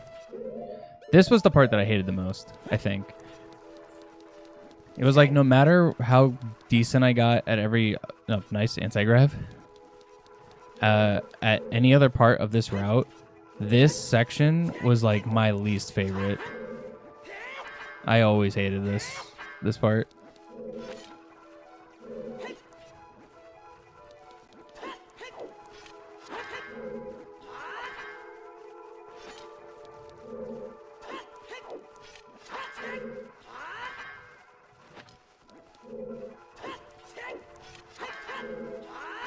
Come on.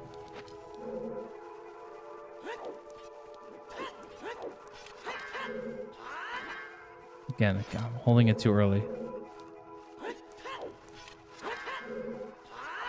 There we go.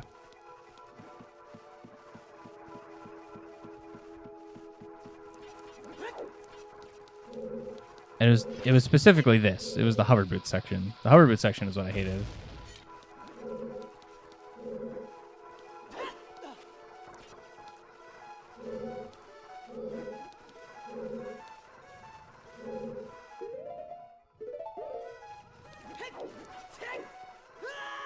Very cool. Completely clipped through the wall there.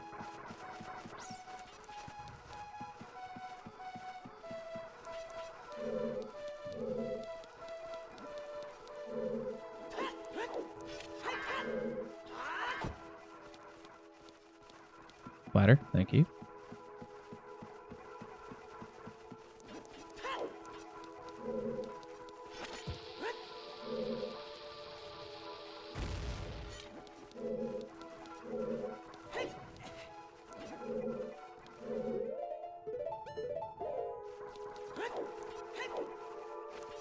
What? Dude, he was holding it. I saw his hand up. I'm gonna run out of bombs because of this. I mean, I don't need bombs after this anyway. Do I stream anywhere else? I was for a while also streaming on Twitch. But it's kind of primarily just become YouTube now because I added the mobile stream. So it's just like the amount of output that I can actually physically do is just I stream a regular stream to YouTube and then I stream the mobile stream to YouTube. So YouTube is kind of like my primary focus. But I do have a Twitch that every now and then I do go live on for just some things. It's usually like party game stuff. Like with friends. There we go.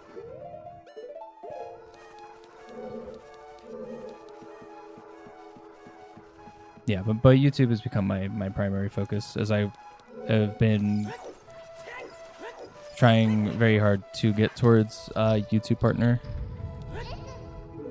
Oh, I forgot. You can actually skip that Navi text if you run along the corner of the room. I forgot. Not that text box is much, but yeah, you can actually skip that text box.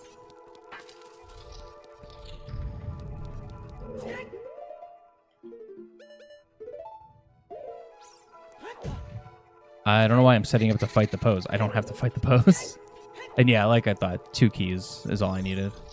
So I just needed to get to this room.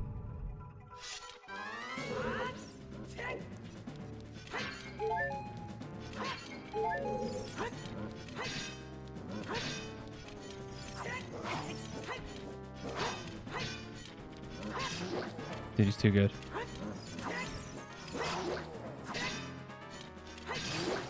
There we go. So now the weird part, because this is Ship of Arcinian, we're going to get this fight with no lag.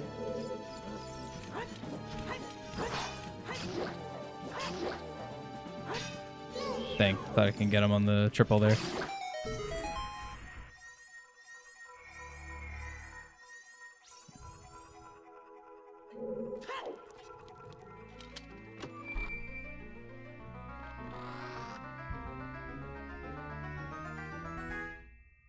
All right, there's our bow.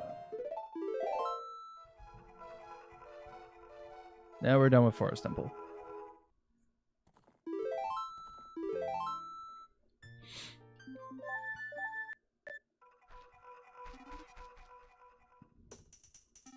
So next is something that gets a little interesting because there's multiple ways that we could do this.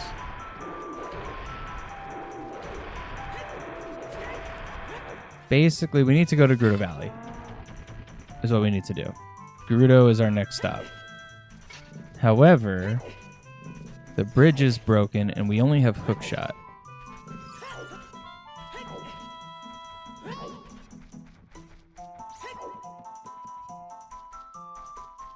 Obviously, going to see if I can get a couple bombs along the way. Probably not, but...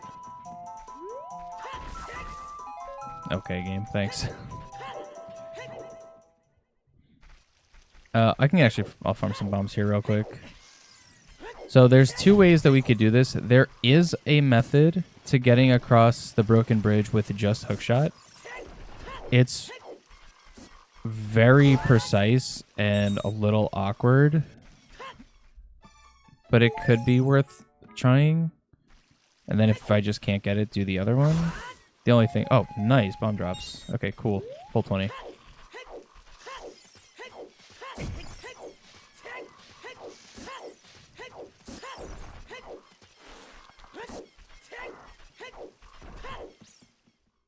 But I'm not...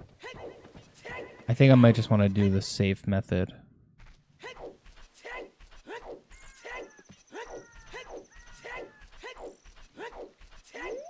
Actually, I should do the safe method first. Yeah. Which is just stealing Epona.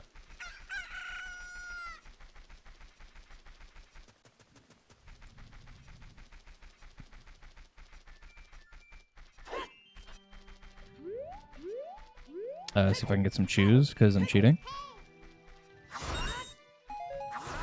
Okay, the game said no cheating.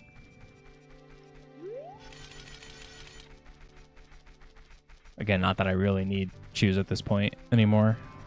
I don't think.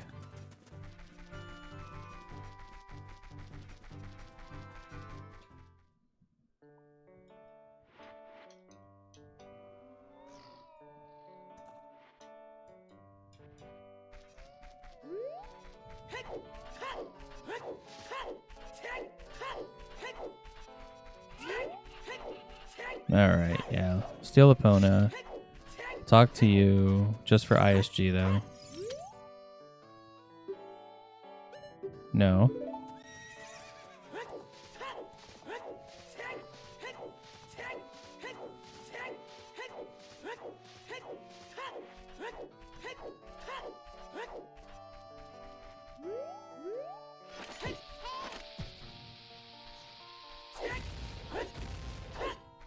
Okay, nice.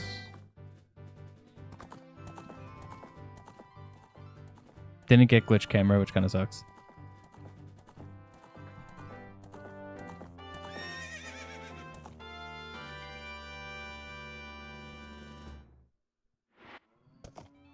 Alright. And then, now that I have Epona with me, I will try the other one. So if it goes bad and just doesn't really work, then...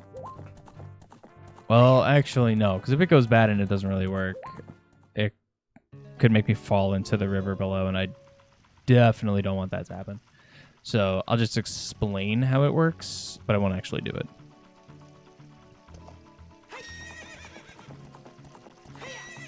I mean, I've done it before. There's like, it's on my channel at some point. I don't know if it's in a short or it was just in a rando. I don't know. But basically, here first, just to be safe, get ISG off of the sign, and then line yourself up with the pole here, a couple side hops, shield while holding target so you don't side roll. Get onto this little pedestal, basically, and then you look forward. You gotta do hookshot extension, which I don't remember how to do. Something like that. And then there'd be like one little pixel somewhere in here where you can get the hookshot to clip onto that and actually get you over. It's very precise, but it looks very cool when you can do the whole setup and you do it, you know, kind of quickly. It does look cool. Epona, Epona, Epona, please. Epona, why are you like this? Stupid horse. Okay, thank you.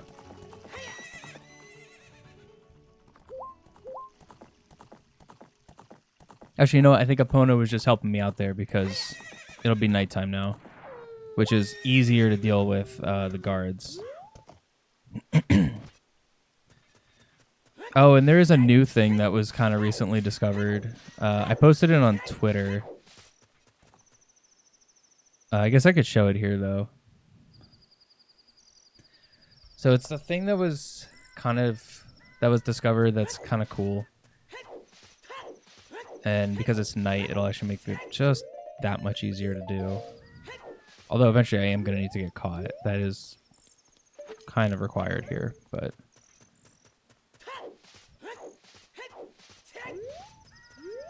So, let's do this.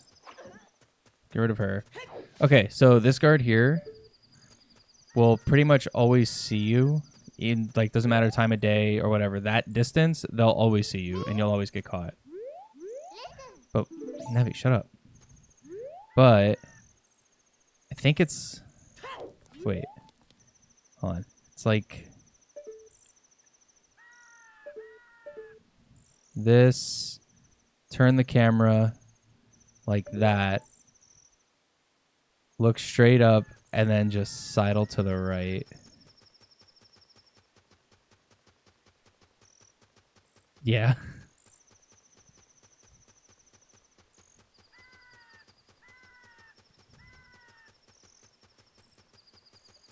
And then you can just get past. And she's just right there. It's cool because so what happens there is that specific angle when you're like this, the camera is actually getting kind of pulled more towards like the ground. So anything that's outside of like whatever range it should be at, or its radial that it should be at, is getting culled. Which, if you don't know what culled is, it's just like not loaded, basically. So when you were in this position, like she's not loaded, so you can actually just walk right past her. It's pretty great. ZFG just showed it on stream not too long ago. I'm really behind on his streams when I saw it, but yeah. So she wasn't there. Like she's not there now. It's because she's outside of the forward facing distance of the camera of where she would be loaded. So the back side of the camera is even less. So that's why. Yeah, it's very cool. That's literally like Skyrim Stealth 100. Just crouch in the middle of a room and not get caught.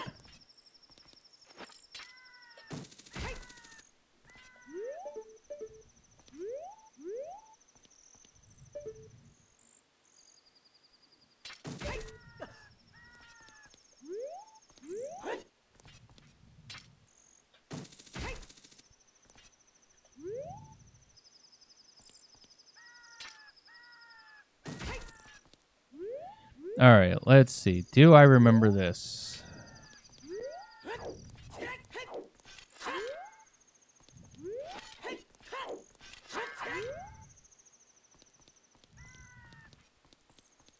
Wait, is it?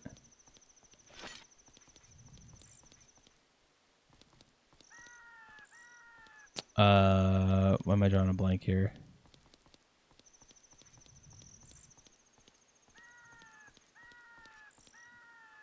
I forget. How do I hop up there?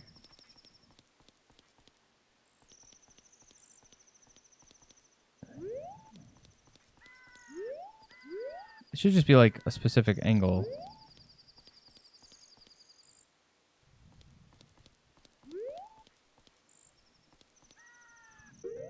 Wow, I'm drawing a huge blank on this.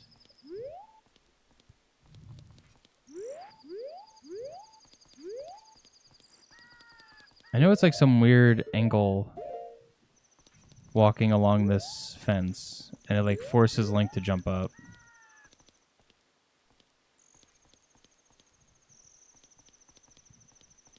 It's again another method that I have not used in like 2 years.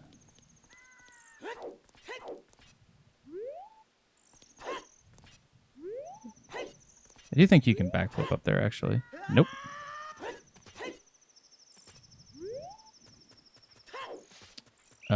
Okay, that's fine. Oh, I forgot that card was there.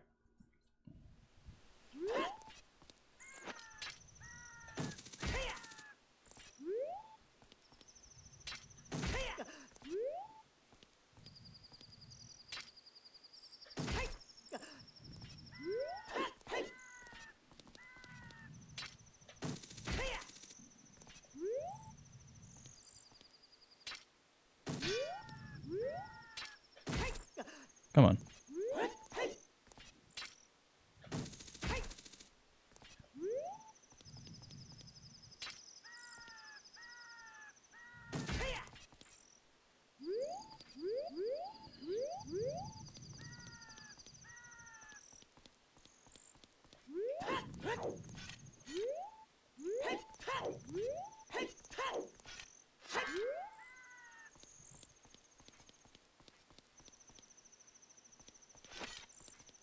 I'm so sure it was...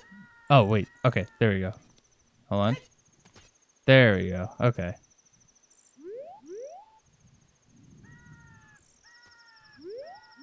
All right, now let's see if I remember this.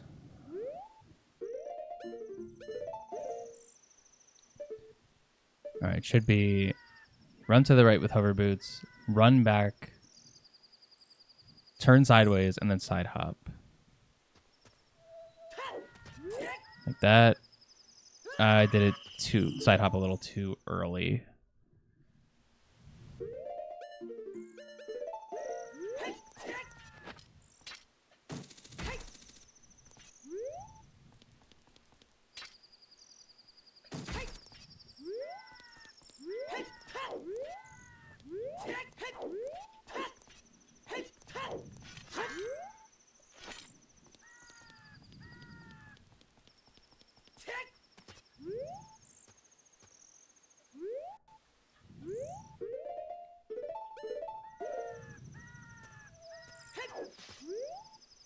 Side hop.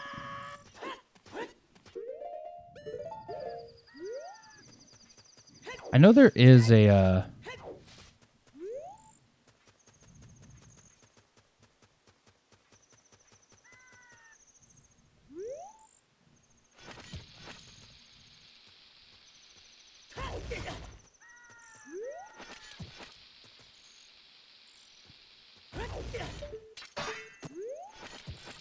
I think this only works with long shot, actually.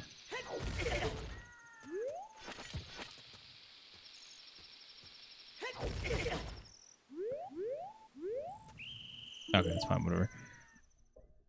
If you have long shot, there is a weird shot that you could do there.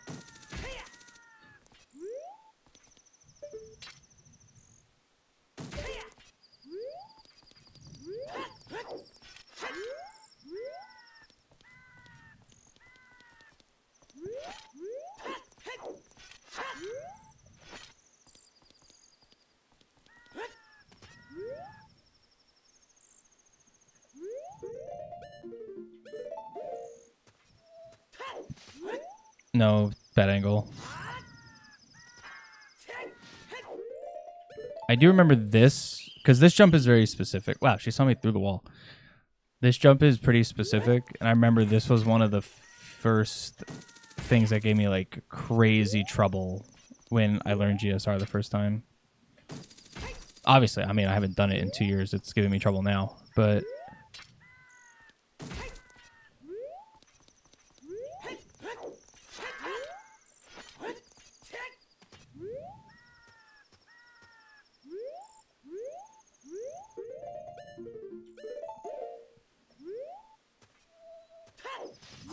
No, why did you backflip? That actually would have been it if I didn't backflip.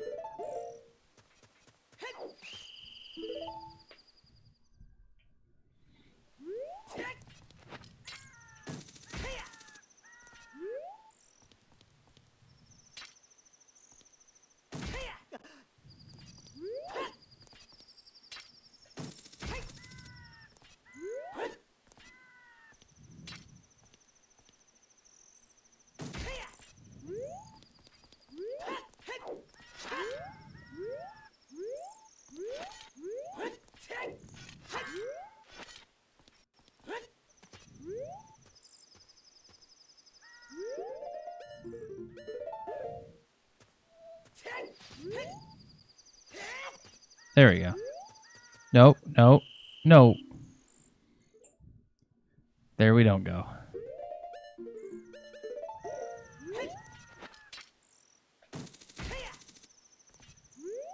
I don't think I've ever failed it at that point, like falling in that gap.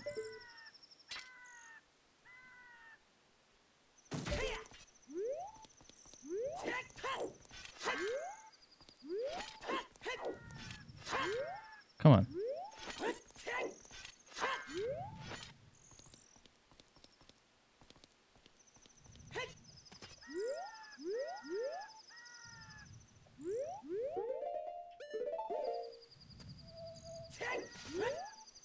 Very cool. Good, good camera change.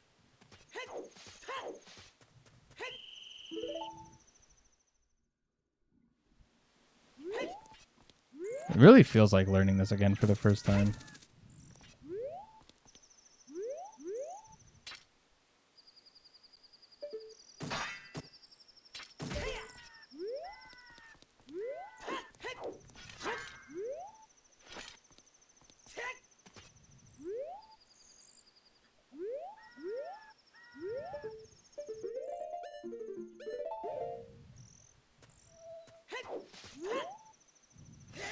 Come on.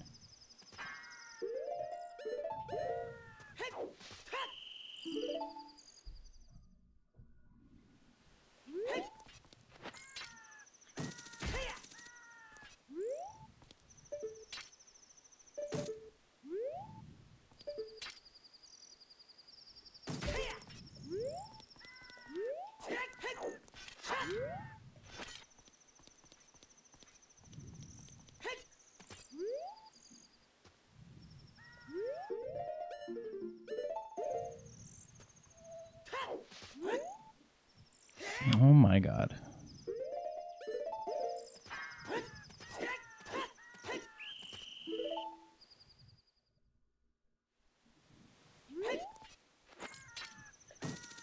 Good thing these guards aren't smart. Like, clearly this guy keeps breaking out. Think you would do something about it?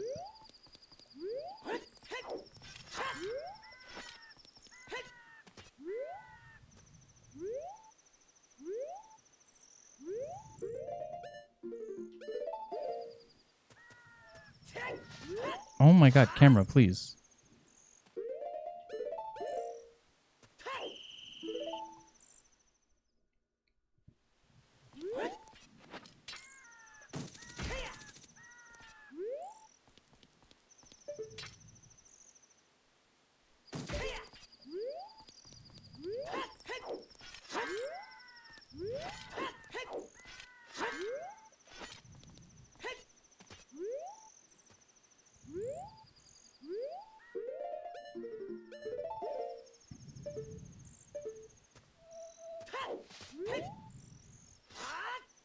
Oh my god.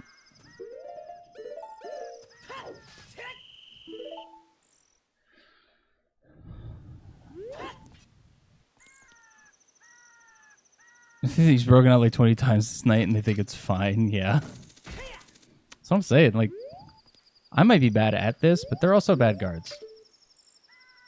I think they would, you know, maybe put me in one of the cells where the carpenters are that are behind lock and key.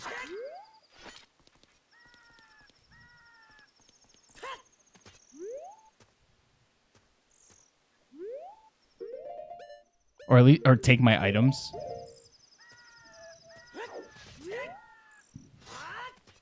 Okay. No, don't. Okay.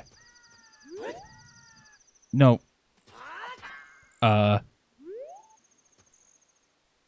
Interesting.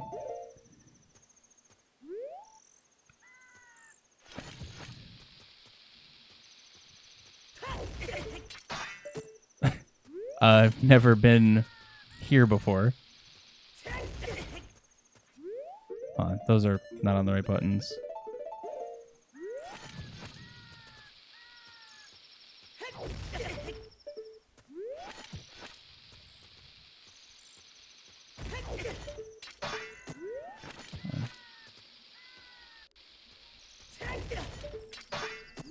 Why did my audio get messed up there?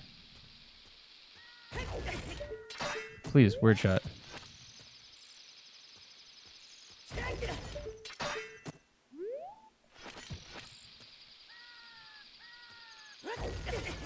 Please, weird shots are not hard. It's literally the easiest trick. Please, just do it. Oh my god.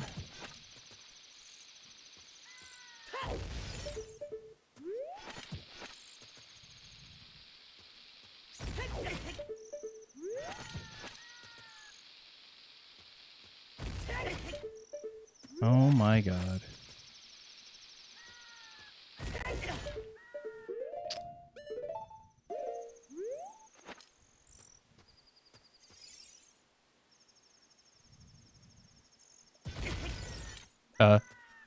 Okay. She doesn't know. She only heard like 10 explosives go off behind her. My god. The double. Wait, I'm still going. So frustrating. Mess up easy tricks.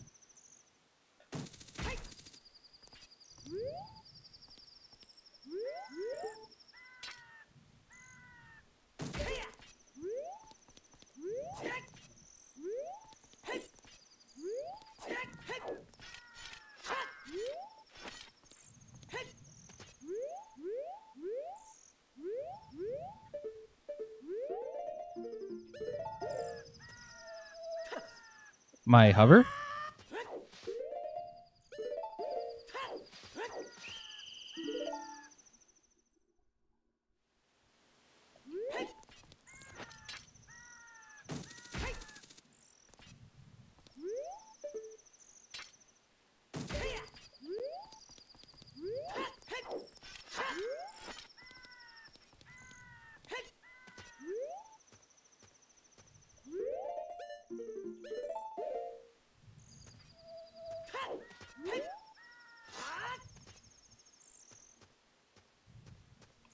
Come on.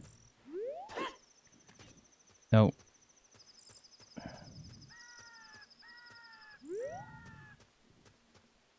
I forget. Am I supposed to take hover boots off here? I think I am. Yes, that's why I was messing up.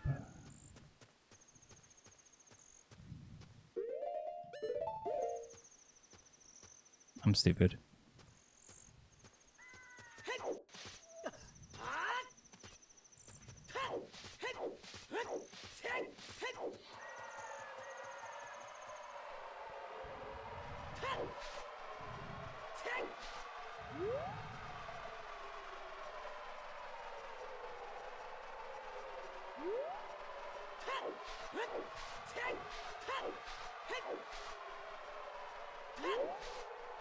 Wait, no. Because I was thinking to myself, too. I was like, I'm pretty sure I'm supposed to side hop at that point, but side hop wasn't doing anything, obviously. The hover boot side hop goes like an inch, if that.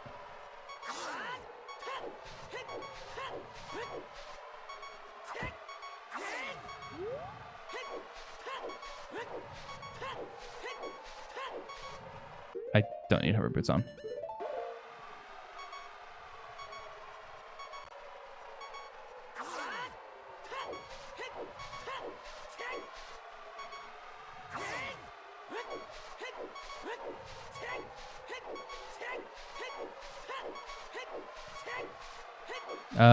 Is there a heart down here? I don't want to listen to the beeping the whole time.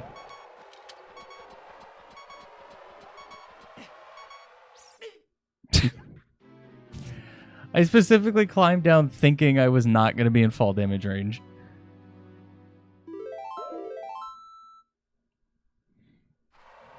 Well, no more beeping at least. I specifically started climbing. I was like, okay, this is good. Sure. No sandstorm, though. That's another thing. If you die in the wasteland, the sandstorm goes away.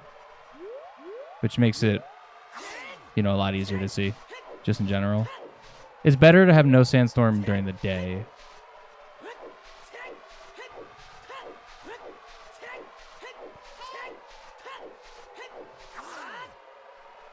There it is.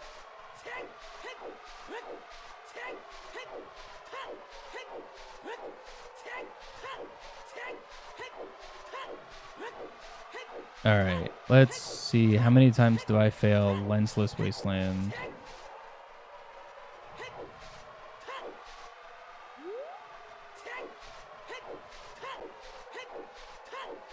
Get to here, cross over. Towards the crate. Levers.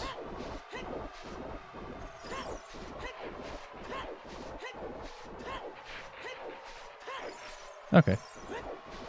First try on that section.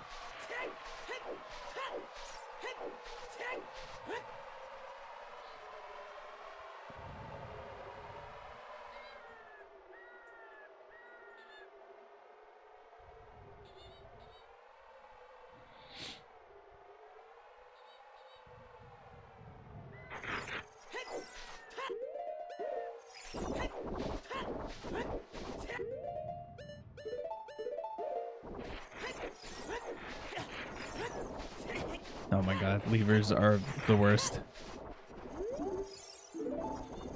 Nope. Fine. Stop.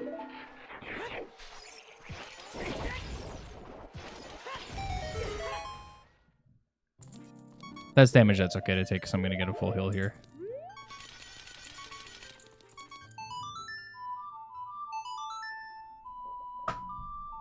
Now, this is one thing I don't 100% know.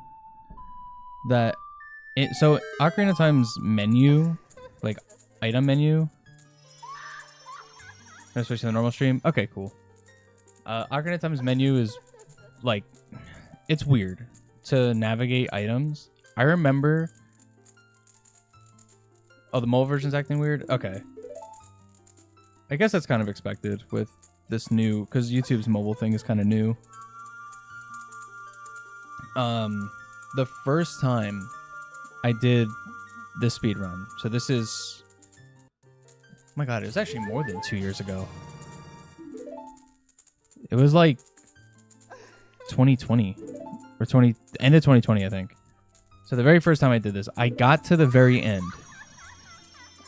And so obviously I can't put my cursor wherever I want, right? I can only go to where items are. It's not like randomizer. Randomizer, you can go anywhere. So it's locked to only go into items, which means if I wanted to, I can equip swap to Neighbors in Love now.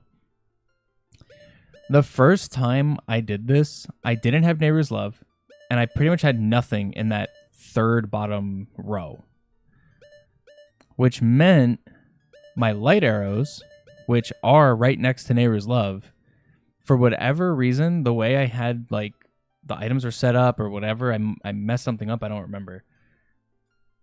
My cursor, I was at Ganon. I was literally at Ganondorf, about to equip light arrows to shoot him. And the game would not let my cursor go to light arrows. No matter what I did, I could not equip light arrows.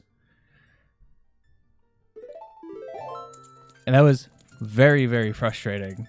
Because it was my first time doing the speedrun. I got to the end. It was a terrible time. It was like almost 4 hours. It was really bad.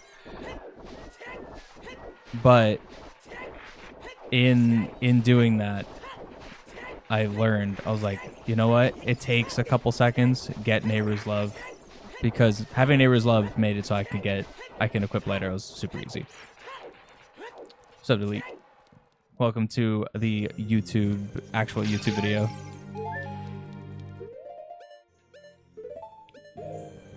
So yeah, that was a very cool time.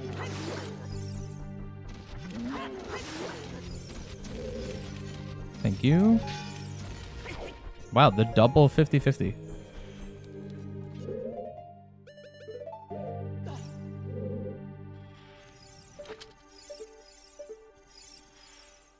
Wait, is it? No, it's like that. Kinda.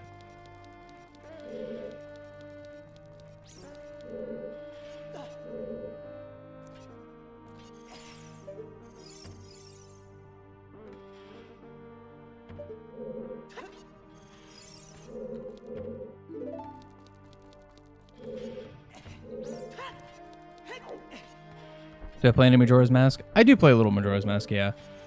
It was actually, so yesterday I did like a poll on my community page on YouTube, seeing what people wanted to see today, and this is what happened to win the vote, was just play regular Ocarina and just do some glitches.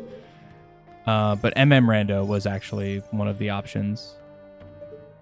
But yeah, I play a little Majora's Mask. I know they're doing a PC port for Majora's Mask. The same guys who did this one, who did Ship of Arcinian. They're doing a Majora's Mask one. And it's supposed to come out this year. So once it's available, I will be playing more Majora's Mask and more Majora's Mask Randomizer.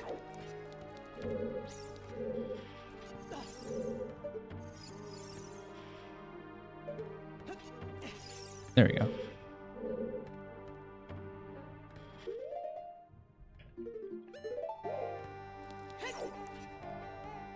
Dang. Yeah, I play most, pretty much all the 3D Zelda games. I play some of the 2D ones as well, but I mostly play the 3D ones. I play OOT the most. Play some Majora's Mask, Twilight Princess. Some Skyward Sword. Mostly I was playing Skyward Sword HD because I like that one a lot better. And Wind Waker, I think, is very good. I'm just not planning on doing Wind Waker Randomizer because it's very slow. The sailing is a little too much for me to want to deal with. What would I rank them? Okay, if I'm ranking them out of actual game design and like dungeon design, I would probably do... Okay, let me think for a sec.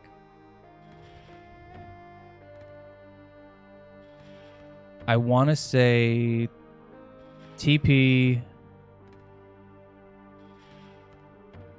OOT/MM. I want to say they're very close, so they might be interchangeable. Then Wind Waker, Skyward Sword. Yeah. That'd probably be my list as far as like designs go, because there are just certain things in like for dungeons and stuff. But the thing with TP is like I think the bosses for the dungeons are kind of bad. I think most of the dungeon bosses look cool, but I don't think they are very interesting in the sense of like their design for their combat. And then there's obviously Breath of the Wild and Tears of the Kingdom. Breath of the Wild is one of my favorite games of all time, but it is kind of in its own like little category because its formula is completely different. So I don't really want to compare it 100% to the rest of the 3D Zeldas. Why can't I make this jump anymore?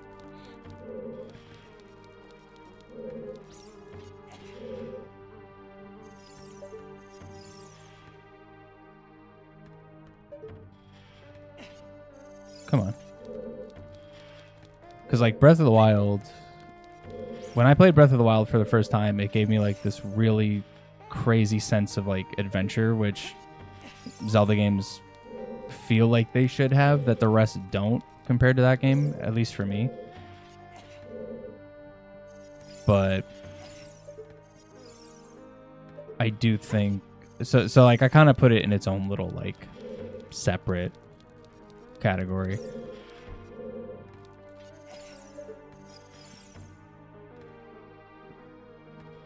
But Ocarina has been the game I've played probably the most over the years. Favorite game for bosses or favorite boss? That's a really good question. I think for bosses, if I was going to do an overall generalization of the bosses, I think then I would say Ocarina, because a lot of the bosses are a little bit more diverse. There's also more bosses than like in Majora's Mask. Because Majora's Mask, I like Odalwa. I think Odalwa is a cool boss, and I think Majora is a great boss. And Twin Mold's pretty cool, but like York's kind of lame, and Goat's kind of lame. So I don't, but that's all the bosses. That's it. Twilight Princess Forest Temple boss is not that great. Zant is cool. I think Zant is awesome. Zant is one of the cooler boss fights, I think, in most Zelda. But that's just one boss, so it can't really carry the whole game as far as favorite game for bosses. So for bosses, I think I'd choose Ocarina. But favorite boss in general?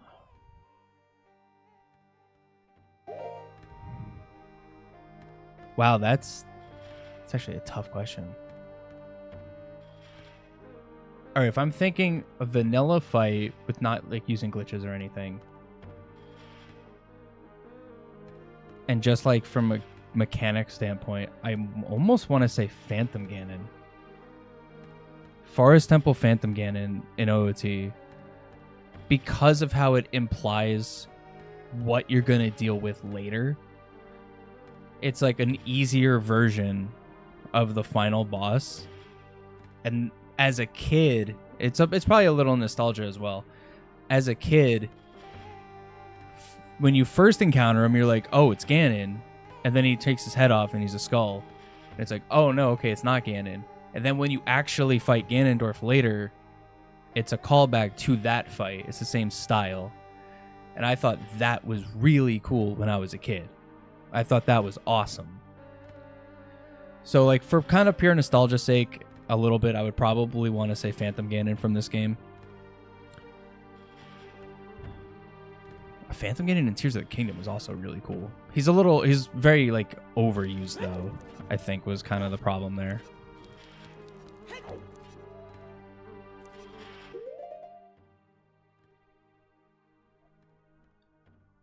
Replaying TP just casually, don't remember the Zelda fight too well. The Zelda fight is actually very cool. I will say that. The Zelda fight's very cool. I think TP, the Zelda fight is cool. And the fight with Ganondorf is cool. I'm not really big on the fight with Ganon as a wolf. That part of the fight I did not like, really. But aesthetically, that fight with Ganondorf is awesome. I think Breath of the Wild had one of the... As much as I love Breath of the Wild, and I will die for that game, like I will die on the hill saying that's one of my favorite games of all time. The final fight in Breath of the Wild is bad. It's not good. That I will absolutely admit to. I played almost 200 hours of that game, and almost none of it was the final fight. I put that off so bad. I love that game, but yeah, that final fight was not good.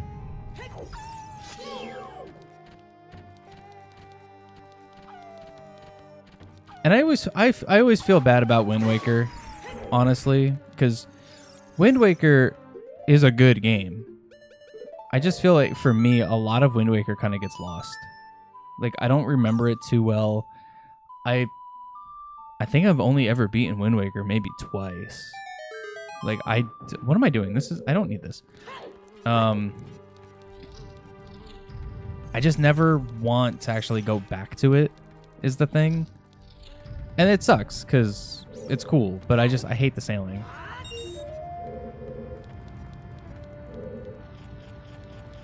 Remember not liking the Ganon fight. Yeah, that Ganon fight is not very great. As much as I love TP, I do think Wolf Link had cool sections. There's no question about that. There were good sections as Wolf Link. I don't think there was a lot of them, but there was definitely some.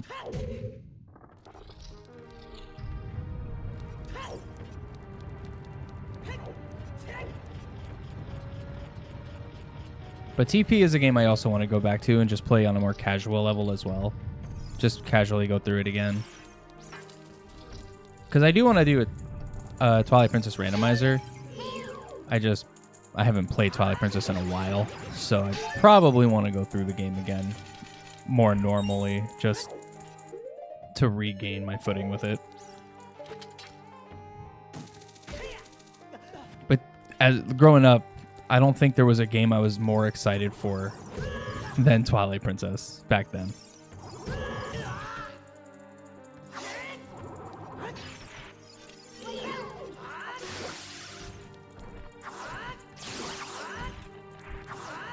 All right, whatever. They can live. It's fine. Might be an unpopular, but you like, dude. What? But you like Blight Ganon's better than the dungeon bosses? No, I actually think I agree with that. The Blight Ganons were definitely a much more fun fight. There's no question there. Those fights were very good. The dungeon bosses in like Tears of the Kingdom, I don't think they're crazy interesting. They're kind of cool. Like Tears of the Kingdom, I really like Tears of the Kingdom, but in the sense of like this game is just pure fun. You're building weird stuff. You're making weird things happen. You're throwing Koroks off of cliffs, and it's pure fun. The story's okay, but that game is all about just being fun. Well, Breath of the Wild was a little different. Breath of the Wild felt more like an adventure. It felt more like, you're going to really be fighting. Just didn't like the sage abilities. I kind of agree with that, actually. I like Tulin. I think Tulin was good. I think Tulin was good because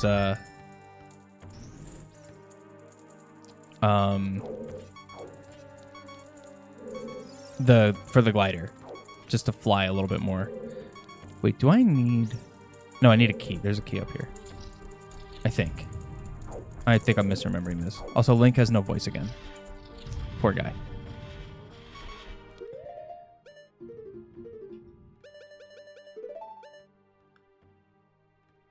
He's the only one that you kept summoned. Yeah.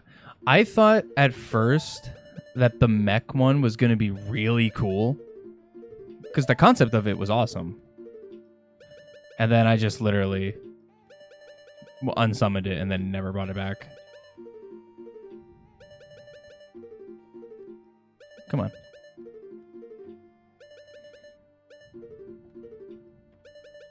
All right, whatever. I don't think I actually need to be over here. I think I'm completely misremembering this. Can I get bomb drop? No. Bomb drop, please. No. Dude, why do you guys hate me so much? I just want bombs. I guess I can grab Silver Gaunts. Gotta remember it's not randomizer, so the strength upgrades are not progressive, so this should actually be Silver Gaunts. More incentive to actually use it than fuse Zonai devices to it. Yeah, 100%. Yeah, I think that definitely would have changed the entire dynamic of using the mech. Because it just, like you said, yeah, it felt weak. It felt like it had really no super good purpose other than fuse some stuff to it, but then it drains your batteries like crazy fast. Like super quick. Your battery is just gone.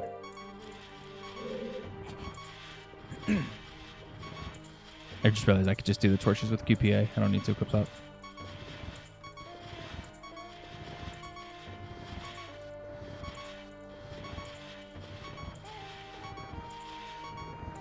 It's strange. If I were to think all-time favorite Zelda games, it's a tie, I think, between if I'm counting all of them, Breath of the Wild, OOT, and TP. But if I were to say games of all time, I'd want to put Breath of the Wild up there because it just gave this sense that a lot of other games at the time just did not give. And I know a lot of people did actually hate Breath of the Wild because it wasn't typical Zelda. But I think there's an argument for that, where I think you can say the opposite is also true. Because it was more in line with original Legend of Zelda, on NES, where it just kind of dropped you in and well, I guess that's not entirely true because you had an hour of tutorial.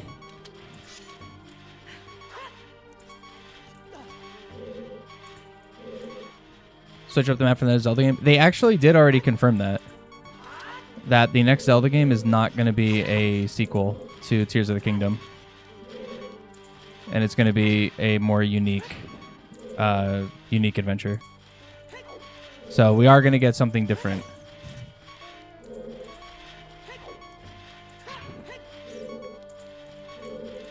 Wait, which one am I missing?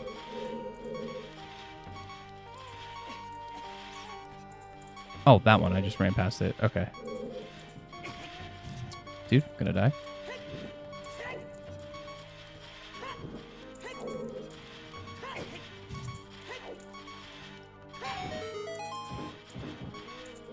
So yeah, the next Zelda game is going to be different. Did Tears of the Kingdom, all things said? No, yeah, absolutely. I already have more hours in Tears of the Kingdom than I do in Breath of the Wild.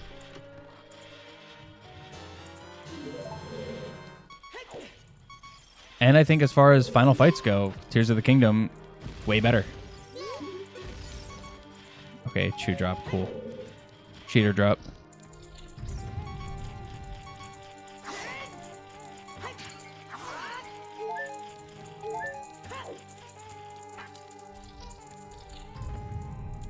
Do I have bombs? Okay, thank God.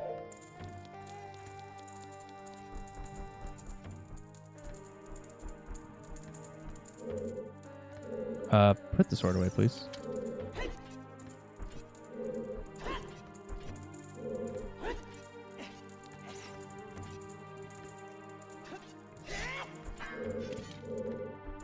There's a way you can skip this guy.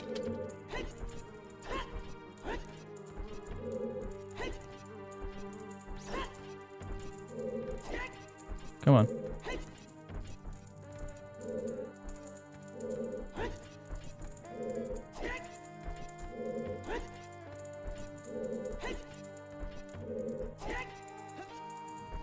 Come on. Get up there.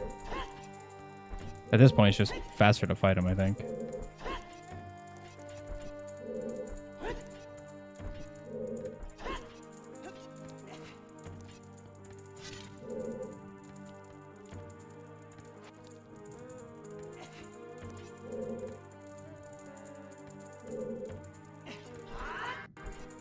Alright, whatever. Just fight him. Ganondorf fighting Tears of the Kingdom was one of the best fights in Zelda game, in my opinion. Yeah, I would agree with that.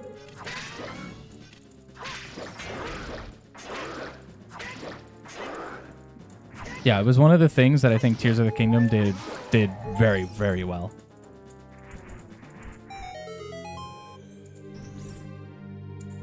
And like, I know a lot of people got like sick of shrines, but honestly, I like the shrines.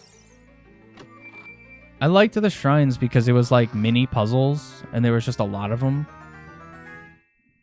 And there was like a lot of different ways to actually do them. Especially in Tears of the Kingdom. Tears of the Kingdom, there was like 8 million ways to do every shrine. It was so fun. Like, my girlfriend had her copy of Tears of the Kingdom, and I had mine. We would do the same shrine and then do them in different ways. It's just something that I think is really cool.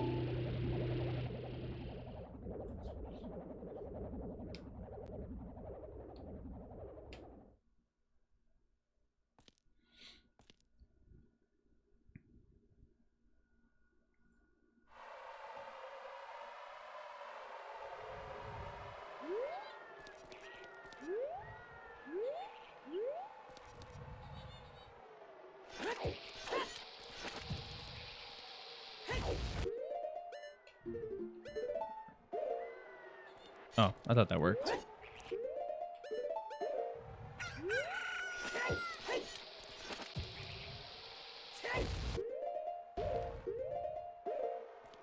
No. It's kind of bad.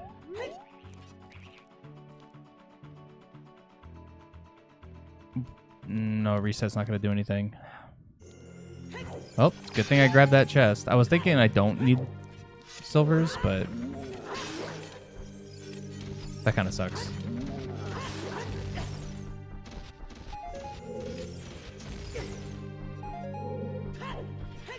Well, at least I could just do this.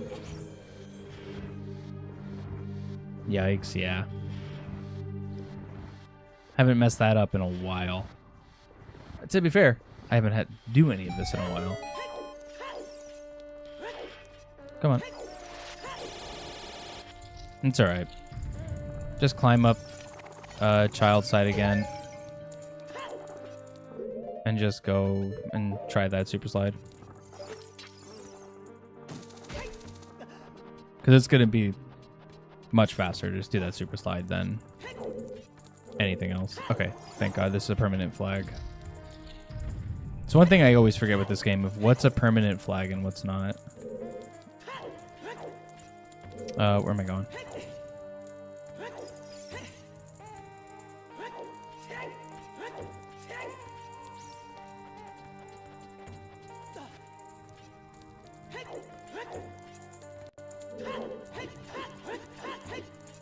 Right.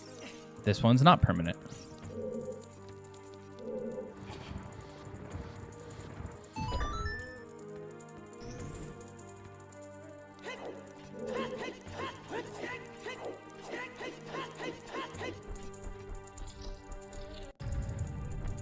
But these doors should be able to just walk in there, right? Nope. Very cool.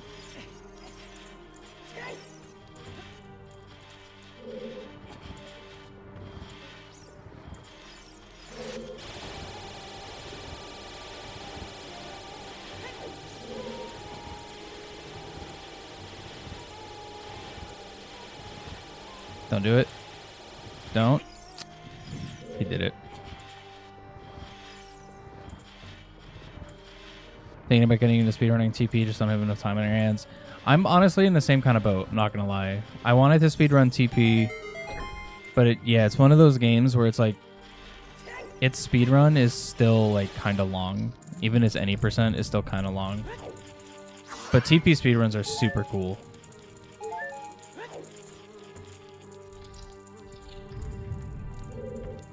Alright, at least this guy's permanent. There's a couple games I've actually been wanting to fully speedrun that I just haven't really had the time for.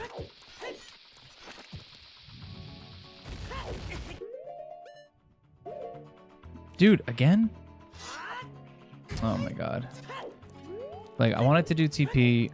I wanted to go back to this, but there wasn't... The reason I didn't really go back to doing this one speedrun-wise is there wasn't really a category that really interested me too much. Really? No bombs? Just gonna pretend this is just intentional bomb farm.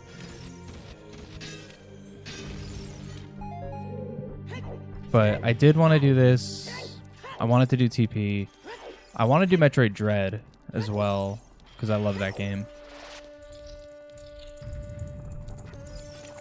I was getting kind of close with Metroid Dread. I kind of feel bad that I didn't actually do it, because I was like literally studying the route. I have a PDF of the route that I was literally studying.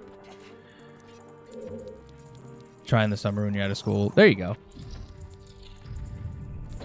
Yeah, that'll work. Because I think when I started this game originally, I took 3 months of just practicing tricks. Like nothing else special. Not doing a run, not learning the route. Just tricks. Practicing ISG, practicing weird shots, practicing super slides, practicing Hess, practicing all just pure tricks. Nothing else. Then... basically what I'm doing right now, just casually playing a route. I mean, this is being timed because I don't want to change my timer settings. Wait, now it stayed? Okay, very cool. And then eventually, like a month later, actually time it and do it.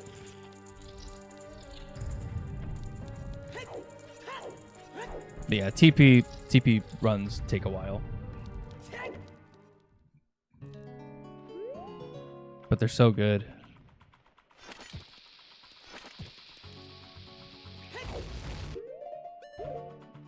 Nope. Okay, making sure I didn't. Okay, that should work. There we go. No. Overshot. I remembered like last second. You go a certain distance and then you have to jump slash. Otherwise you'll like go a little too far and you'll still fall off. Or you'll just go straight through the door. It's one of the two. One of the two usually happens if you don't jump slash. Do low percent run. Honestly, yeah. Low percent runs are like low percent or any percent are usually the cool. Are usually the ways to go in that sense.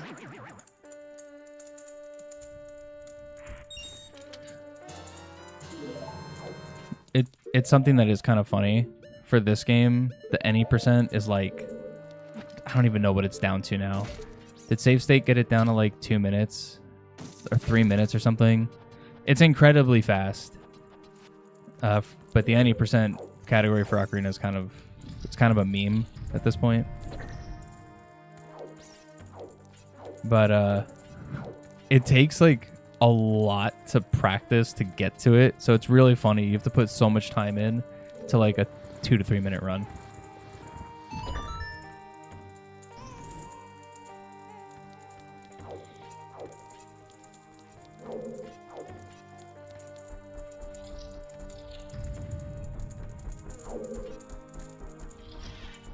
But also Metroid Prime. That was another game I wanted to speedrun at some point, was Metroid Prime.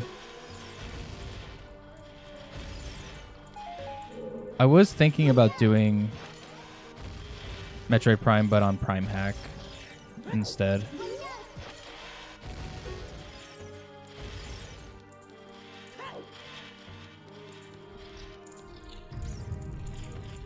It's funny that you could just stare at rupees for like 12 hours. Yeah.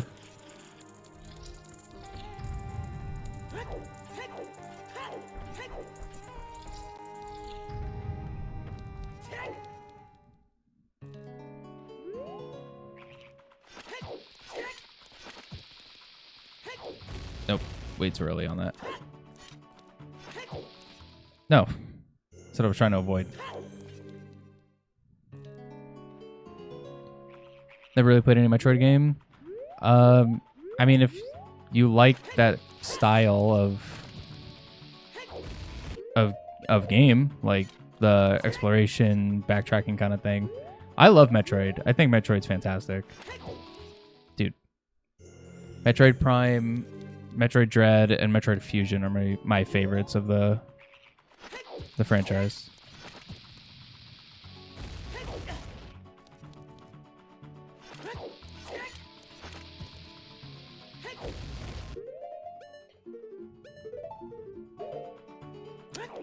Very cool. Good hover boots. Played a bit of the one on the Game Boy. So that's Metroid 2. Yeah, there is one. I think it's Metroid 2. It's like a Metroid 2 port. I'm sorry that was your only introduction to Metroid. That's not very great. Unless it was Game Boy Advance. Because then it would be Metroid Fusion or Zero Mission. Which both of those are very good.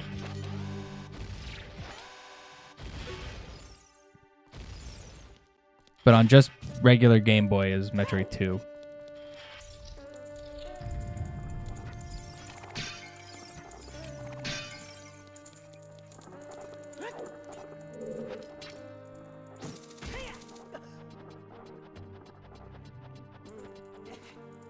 Oh, Game Boy Advance? Okay. Okay, if it was Game Boy Advance, then you played a good one. Yeah, those ones are good.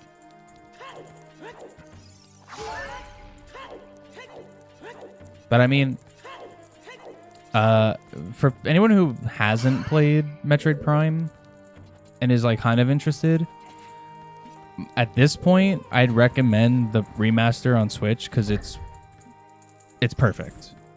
Like, the upgraded visuals are fantastic. The frame rate is perfect.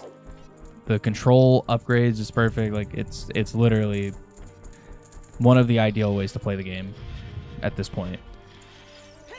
If you don't want to buy a version, that's fair. Then I would recommend Prime Hack on PC.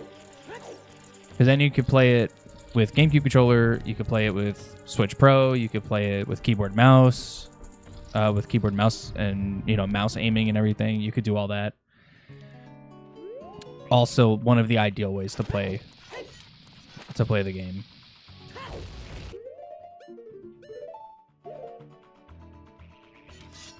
Dude, why am I so bad at this? I might just have to do... I don't want to do Vanilla Spirit, though. Vanilla Spirit sucks. But I do need Mirror Shield.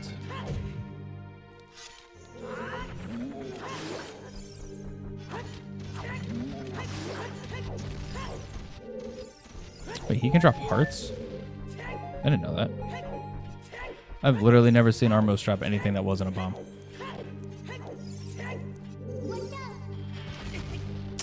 Very cool.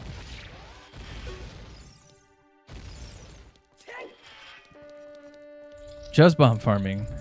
Of course. Don't. Okay.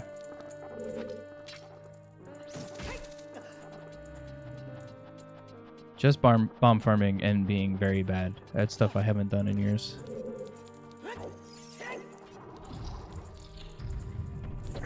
Which almost makes me want to change, like, something with my randomizers that, like, could kind of force me to do more dungeon stuff. Because when I play randomizers, for anyone who doesn't know, the way I do it is I play no logic. So there's always a chance that my randomizers can be impossible. But because I play no logic, it forces me to learn tricks and glitches more than like speedruns. Because speedruns, you just need to learn what's necessary for that run, realistically. Cool, you went out of bounds. But doing no logic randomizers kind of forces you to pick up new stuff that are going to be used in weird situations. I mentioned that earlier. But in situations like this, randomizer really has no super important like reason to do this super slide. So it's one of those things where it's like I almost want to force a way for me to have to do, oh my god, to have to do this in randomizer.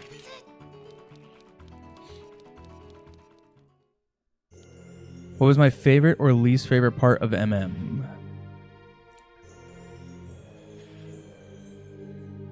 Huh. So, least favorite part in MM, I want to actually say is mostly like the mini games.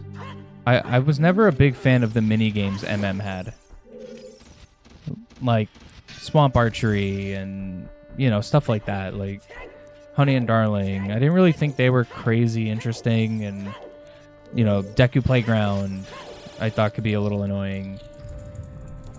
So for me, I think it was mostly mini games were some of my least favorite parts of MM. Goron Race, yeah, exactly. That falls into that same category. Goron Race. All those kind of things I think are my least favorite parts of MM. Favorite part of MM? Okay, so I feel like there's two answers to this. Because there's the one answer that not everybody experiences or not everybody experiences often, and that's getting Fierce Deity. Especially when you have Fierce Deity for the first time. There is something just so insanely cool about Fierce Deity Link, right? But that's not a very common thing, is experiencing that. So I think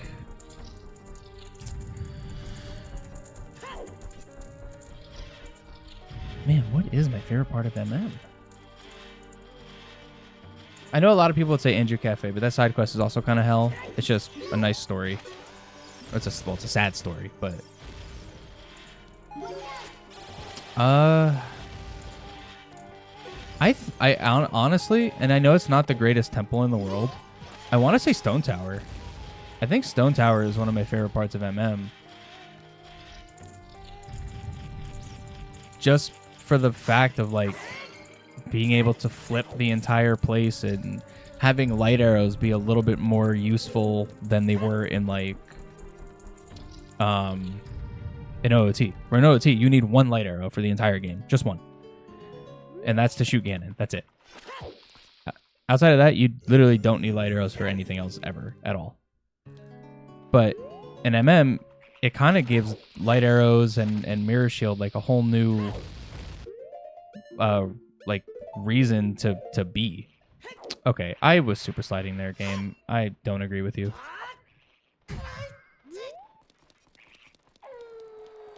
The whole goal in replaying it was getting Fierce Deity. Yeah, getting FD for the first time, or not for the first time, but getting FD is very, very cool. And that's actually one thing that I'm really excited about, to start doing some MM randomizers, and I might just start doing them before Ship of Arcinian. I might just play them on my Wii. So there's a setting for MM randomizer where you can have Fierce Deity anywhere. You can just use them whenever you want. The amount of stuff you could do with Fierce Deity anywhere is insanity. It's so cool.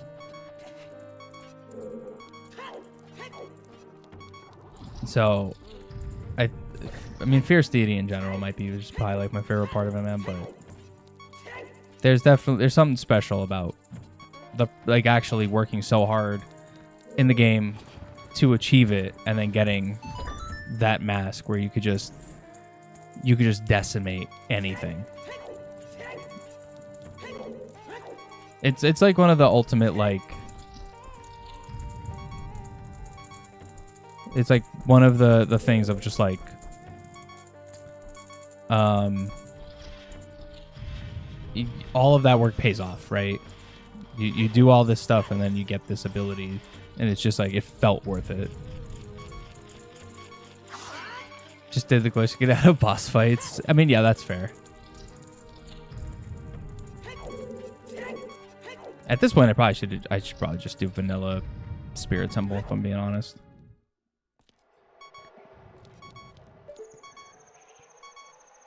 I don't know if I'm just like doing the angle wrong.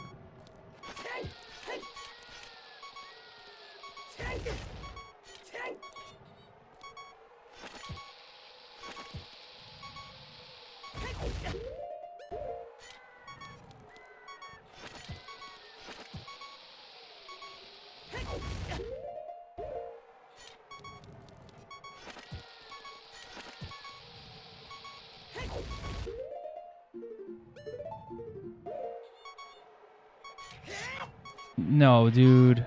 Just missed it.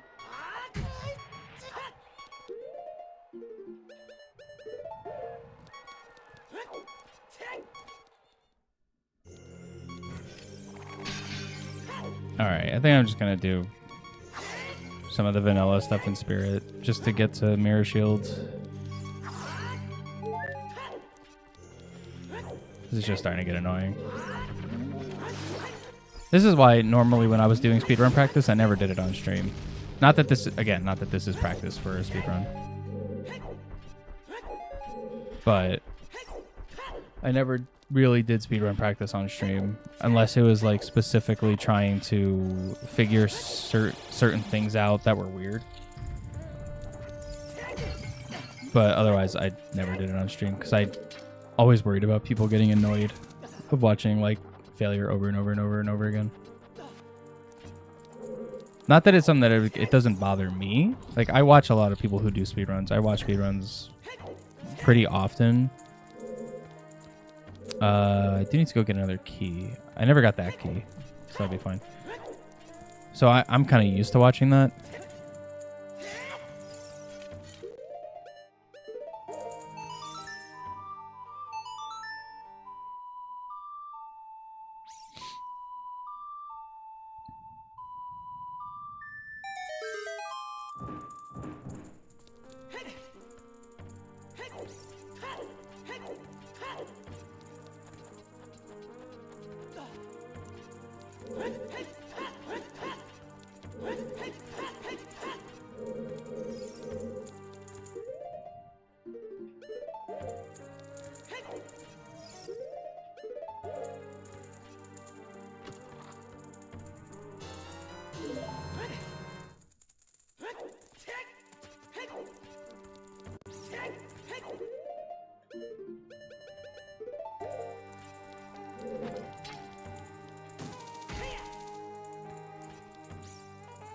Major part of streams is interacting with chat, so it's not really boring. That's very true, yeah.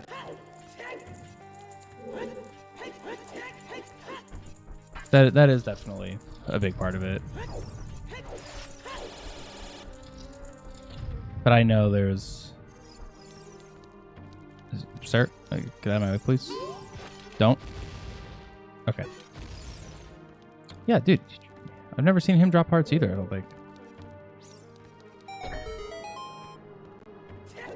Alright, do I remember where to stand for this? I do not. Okay, I remember that one. And you...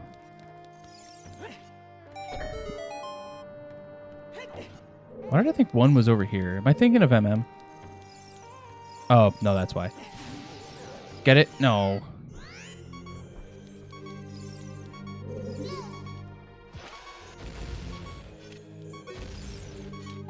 Thanks. Thanks for the bomb shoes. Thanks for the cheat drop.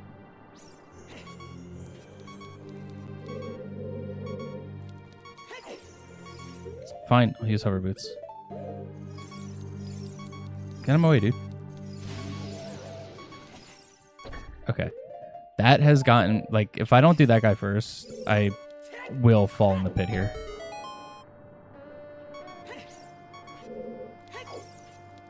Alright, one over here. And then one where... Yeah.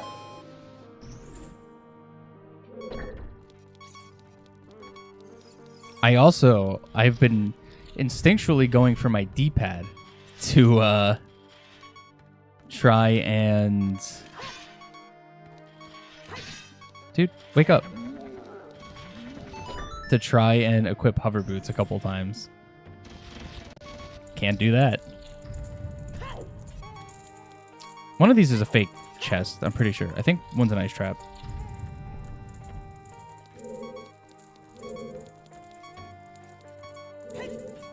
Jump slash.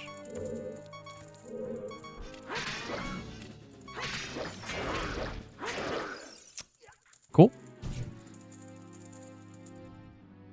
I guess I wasn't far enough to the right.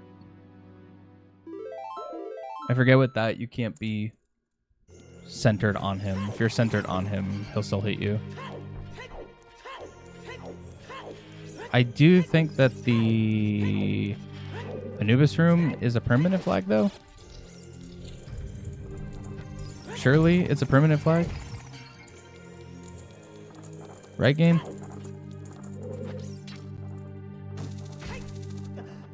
I'm pretty sure it is.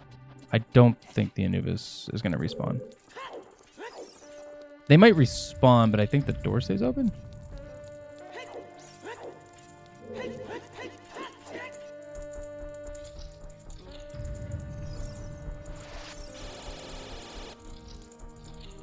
No, okay, yeah, it's permanent.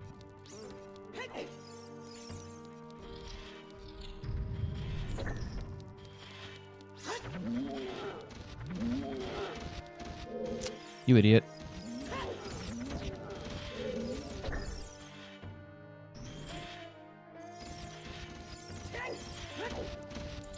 Okay.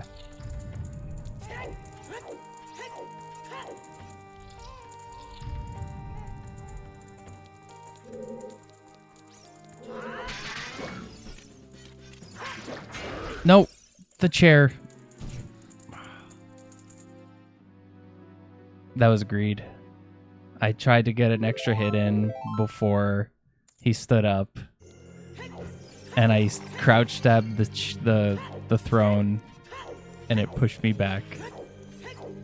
As soon as I hit B, like it was literally the second I hit B, I knew. I was like, nah, I just killed myself. I just died.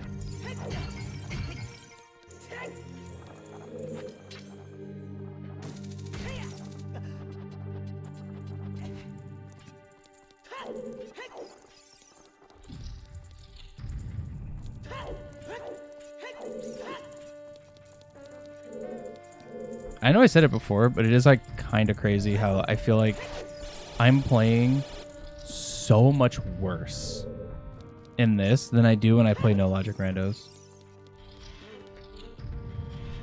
I feel like when I play No Logic Randos, I play kind of decently. And I never have, like... I mean, I die in Randos a bit because I'm just very reckless and I take a lot of damage. But, like...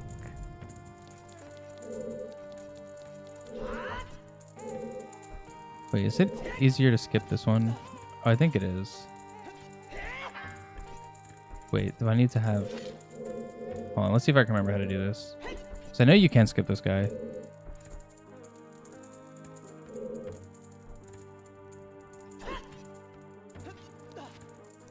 Just remember the Iron Knuckles and TP and how fun they were to fight. Yeah, the Iron Knuckles and TP are very good.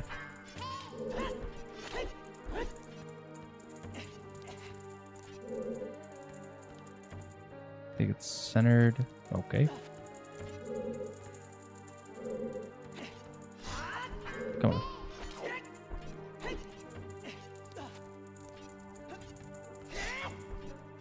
There we go. So yeah, you can skip that guy.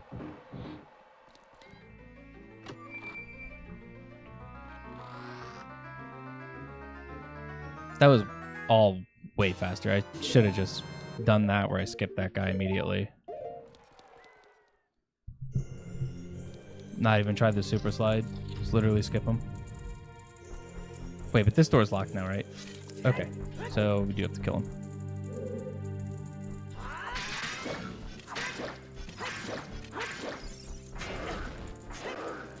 I got hit by that?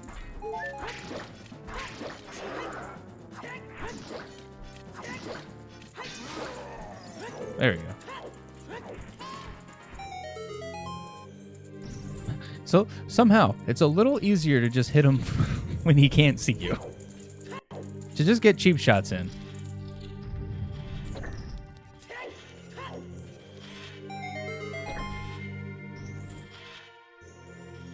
Yeah, faster to do vanilla, but definitely good to practice, because if you're able to get that super slide in the beginning, it's obviously infinitely faster, because then you just slide right across. You don't have to climb up. You don't have to do this room. Well, you will have to. Well, no, you wouldn't have to do this room at all, because you would just get that key and then you would just skip it. So doing it vanilla for right now is definitely faster, because wow, I hit that guy. What a snipe.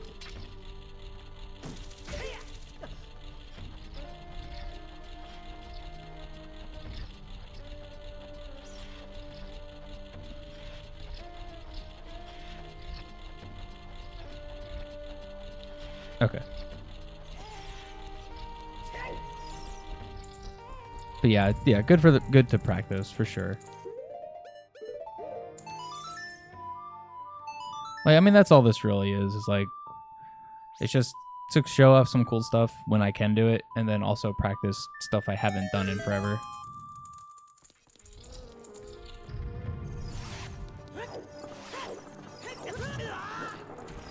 No. Okay. I thought the torch slug was going to push me out of the way, and I was going to just take more damage. Okay. Leave me alone. The triple.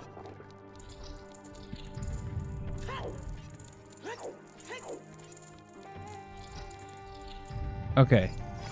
I'm not even going to play and think I could, off the rip, just do statue climb.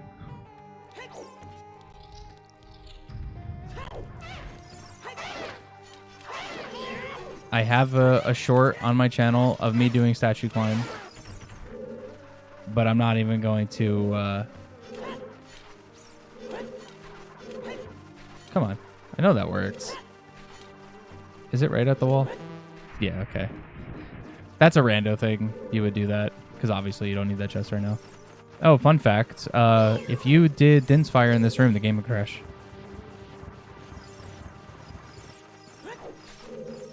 Well, if you did Din's Fire in this room and Din's Fire hit one of these bubbles, the game would crash.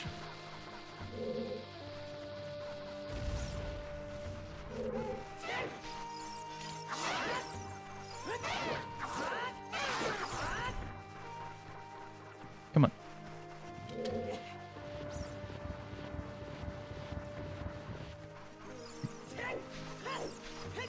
So yeah, it's not like this takes crazy long right now. But statue climb is obviously very cool, and it looks really cool if you can get it. Camera. Always found it weird that they were called that. What, bubbles? Yeah. Yeah, the fact that those skulls are all called bubbles has always been strange. I guess because the fire is supposed to kind of look like a bubble. I don't know. I don't know why they're called that, but it is very strange.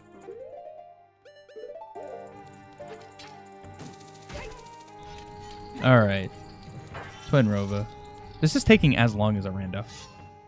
Like, I'm at 3 hours. Rando usually takes me about 3 hours. So this is so far, this is about 30 minutes slower. I mean, I went out of my way to do some stuff that I wouldn't normally have to do in a speedrun. But this is so far 30 minutes slower than my actual speedrun.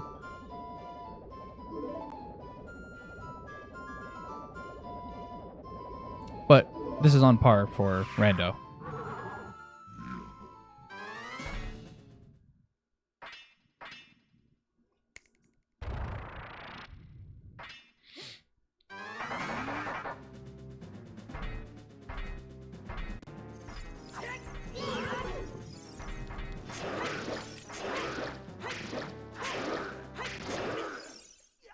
Cool. How far into the run are you? So this is technically like the last thing. Basically, after we beat Spirit Temple. Oh my god, which I have to go all the way up and around. Very cool. I just should like kind of actually focus a little bit. But yeah, after beating Spirit Temple, we will have what's necessary to get light arrows. And then after we get light arrows, we can go to Ganon. Because we're going to do a thing where we skip all of the trials. So we're not going to be doing any of the trials in Ganon's castle. And we're just going to go up the tower, get his boss key, go to his door, and fight him.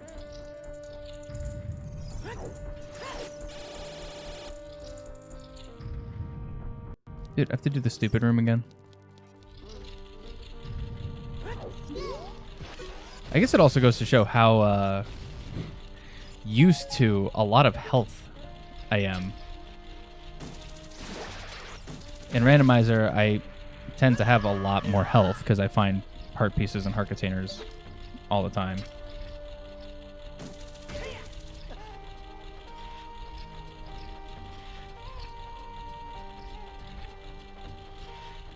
Okay, that wasn't that bad.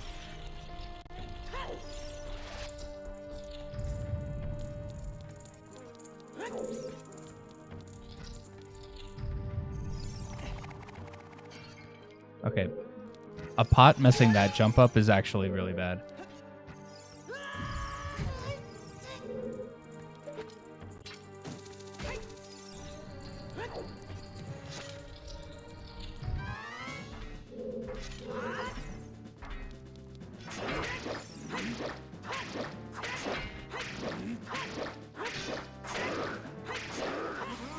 Okay, there we go. I always get scared on this Iron Knuckle specifically because I feel like this Iron Knuckle has more health than all the others, which makes sense because it's for a boss. But the I feel like it's more like I've had more instances where I've hit the Iron Knuckle with the crouch stab and it's counted as being blocked and I've been knocked back more on this one specifically than any other in the game. I don't know if it's like maybe just because it has more health, so there's more hits going into it, so it's more likely, which makes the most sense. I don't think its moveset's different or anything. It's pretty much the same exact thing. But yeah, that is something I have noticed. One thing that's nice is that the fight doesn't start right away, like in Rando. I can actually get up here and get ready.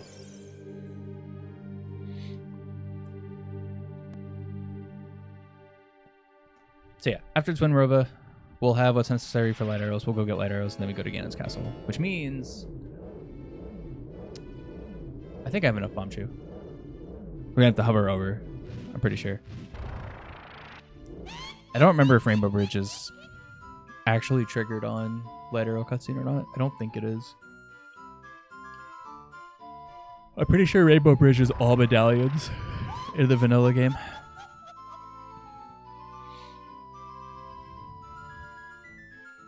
But we have enough Bomb Chews. It's not a big deal. It's like 8 Bomb Chews to hover across to Ganon's castle.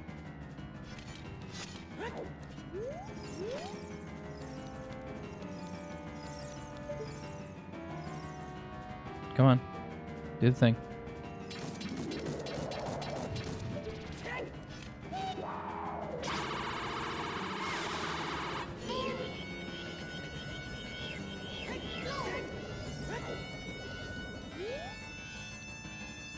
Nice. She's not getting affected by it. Okay, it's good.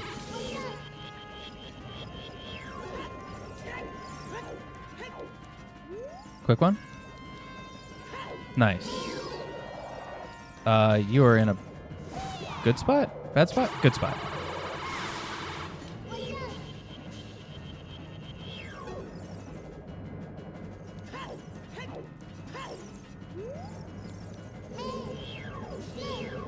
Come on.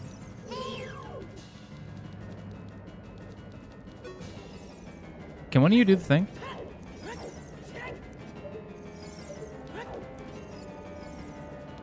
Thank you. I don't know where the other one is, though. Come into frame. Come into frame. Where are you? Hey, you. Oh, super quick one. Way too quick. Couldn't even turn my camera.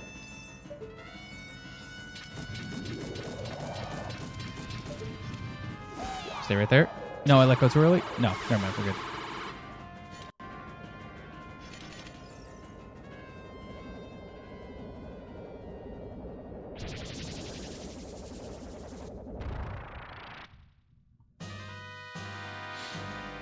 I love how the music just restarts.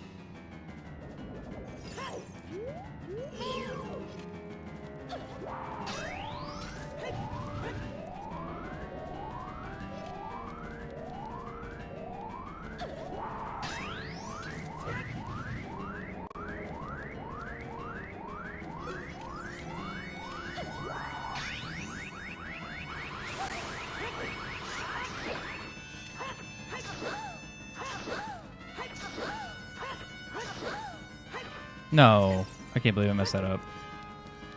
That is the first time in a long time I've messed up one cycle Twin Rova. That's annoying.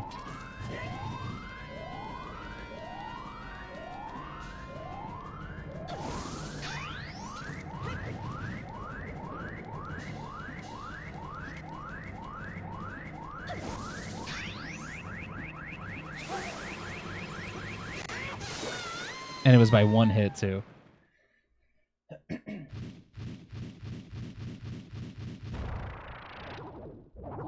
Well, one jump slash.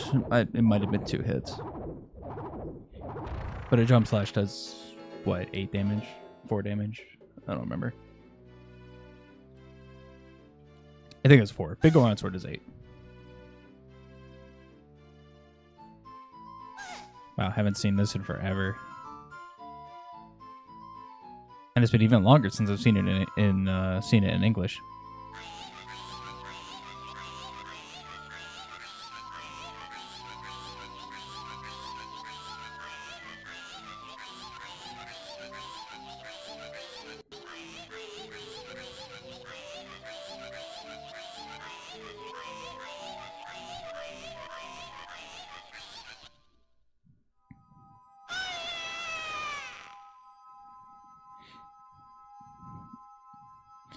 So fun fact for those who don't know, Twin Rova just said, "I'll come back to haunt you."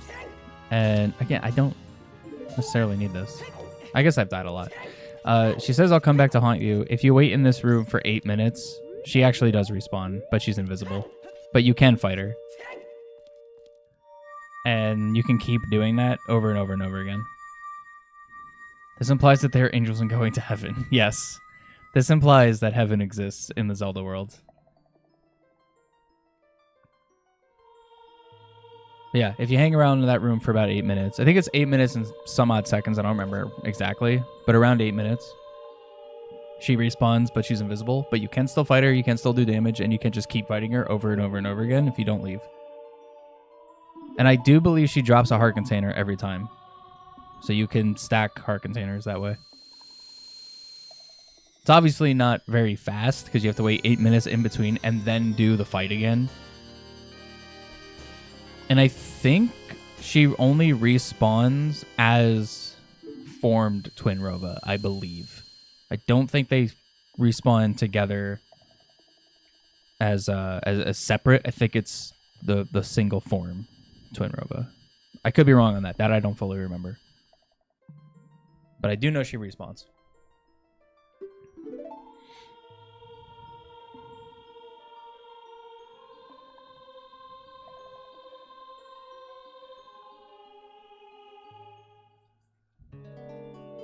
Okay. now. We want to save reset.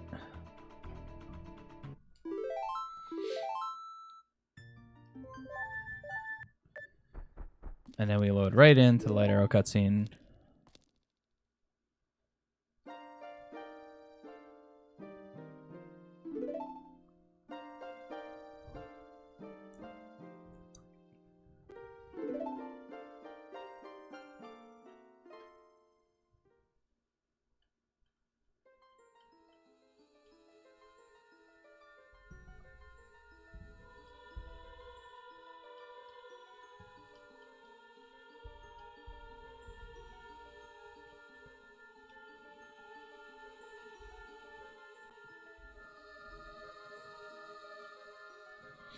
And then after this, we go to Ganon's castle, and that's it.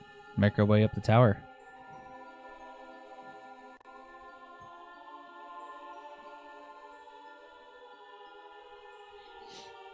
I just have to do trial skip, which I haven't done in a while. Because on my randos, I've just been turning trials off because I was doing trial skip every time anyway. So I was like, might as well just turn them off because I'm just going to skip them as it is.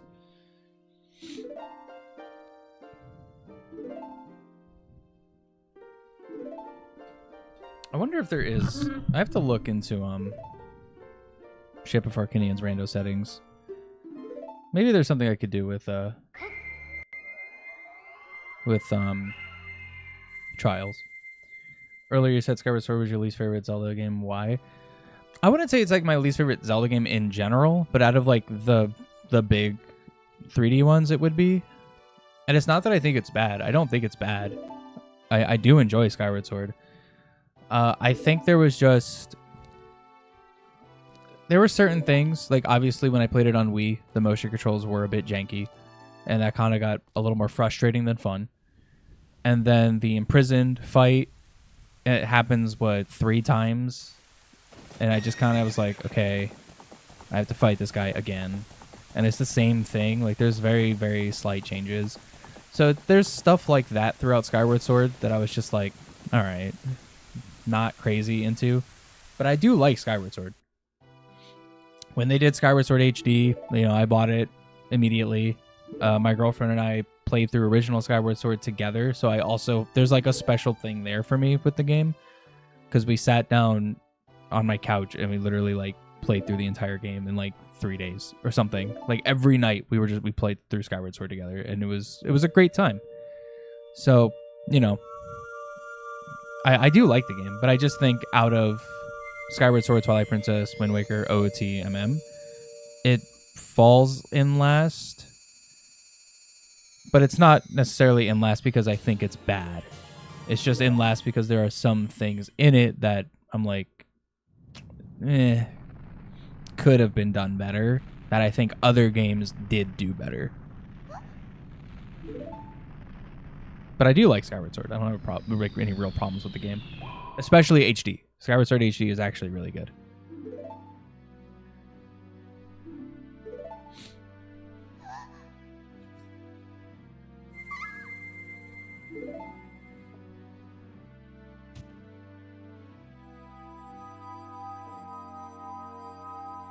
No, I think for me, like, and I hate to have to say it, but Wind Waker kind of falls near the bottom too. Mostly for the sailing. It's one of the, like, I kind of dread ever going back to Wind Waker because of the sailing. I'm like, I don't want to sail everywhere. I don't want to do that. It's boring. But everything else about Wind Waker I think is really good. So it's just, there are certain things in some of the games that obviously I'm not a fan of, and that's going to happen. I'm not going to be a fan of every aspect of a game. That's pretty unlikely. Like, I study the game design, and I've been studying game design for years. So, I look up, I can see things like that, where I'm like, could have done this, could have done that, this would have been a little better. This is repetitive, this and that. Not to say I'm necessarily better than Miyamoto, because there ain't no way, or IGI Inuma, who's actually the Zelda guy now. But to be able to criticize, I think, is important, and that's all that is.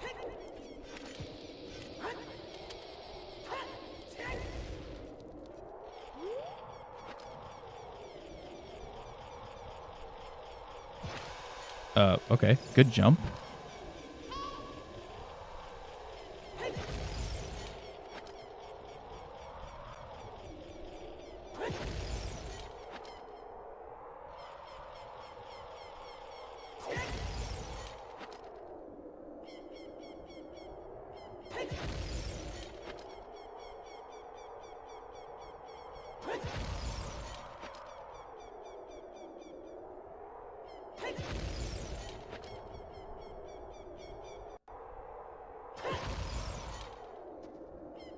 Wasn't counting.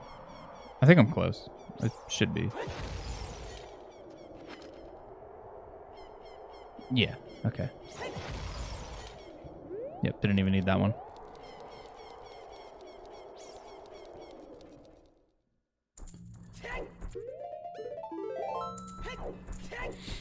All right. Yeah, so now I don't have a problem actually equipping light arrows. But when I didn't have Nehru's Love and I had nothing else on this row, the very first time I did this, the game just would not let me. I could not equip light arrows. So that's why I got into the habit of grabbing Nehru's Love there. Because I'm like, you know what? I'm going to spend the extra 10 seconds to get the thing that will guarantee that I'm not going to have a terrible time.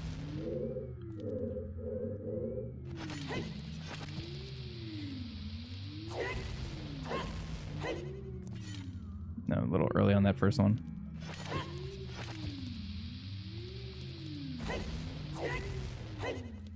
Okay, there we go. That didn't take long.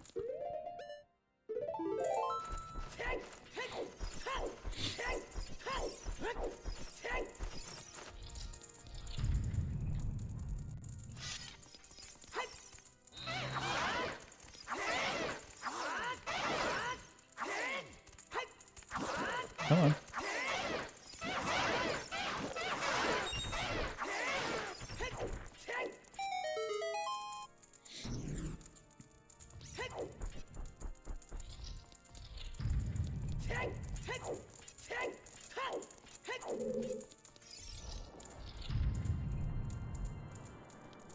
Have you ever tried SRM? Briefly, yes. I kind of was learning about SRM at the point where I was just like kind of not able to really do speedruns because of time constraints, and SRM takes a little bit to learn how to do. But yeah, I got really interested in SRM after watching ZFG's old Hundo speedruns, and I was like, man, SRM looks super cool and kind of crazy. So I did try to learn it for a little bit, but it was one of those things where I just did not have the time to practice it. I would love to, because it is super cool.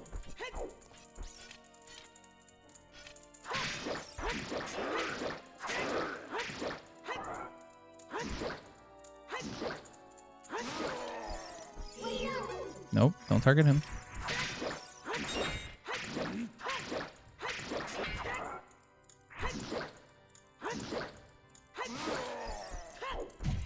Nice.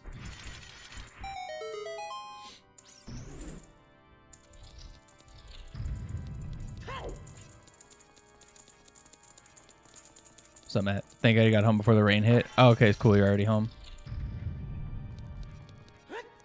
Well, we are almost finished here, and then I'm gonna go make lunch, and then I'll be on.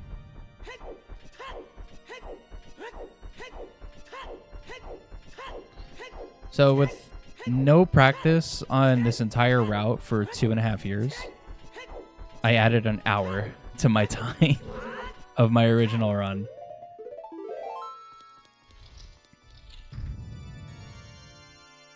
Well, not original run. Actually, it's almost on par with my my first run.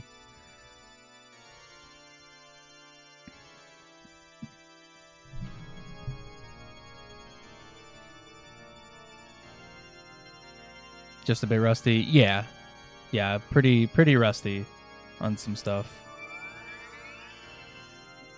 The route in general, because I made a couple bad calls early on, and then a handful of tricks that I just don't do in randomizer, like Dora time skip, the super slide in Spirit Temple, the Gerudo thing, like a couple things that just don't happen in randomizer. But there's a lot more cool things that happen in randomizer, which is why I play it so much.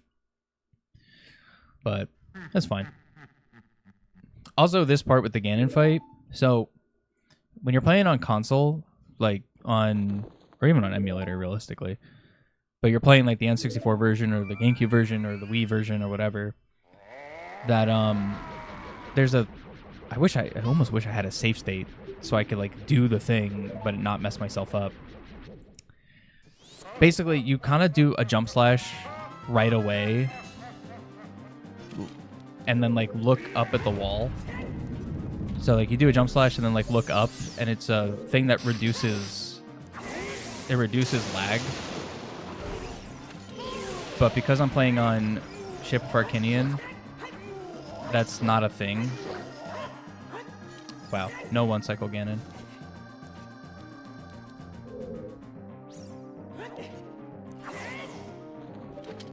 Sound effects have been really bad. Also, alright, the 2 cycle. If I had Big Goronsaur, that would have been 1 cycle.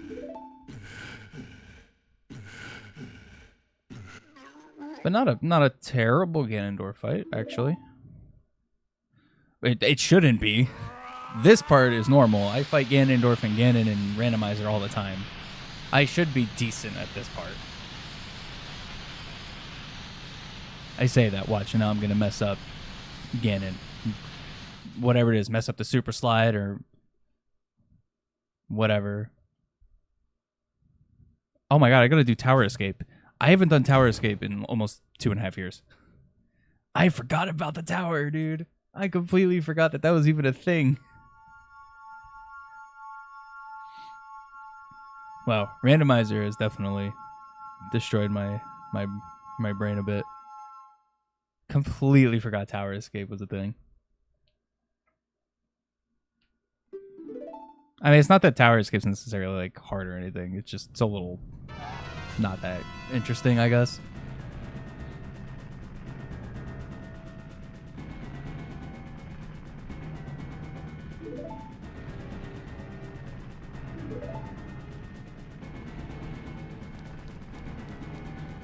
I also don't remember how to do the kiss. At like the very end, for those who don't know, at the very end of the Tower Escape, there's like a section you can, I think you super slide into, or you super slide off of like an enemy, or I don't remember exactly how it works. But there's a spot where you could super slide in, and Link's face is literally like right on Zelda's face. So everyone just calls it the kiss. She almost got smacked in the head with that.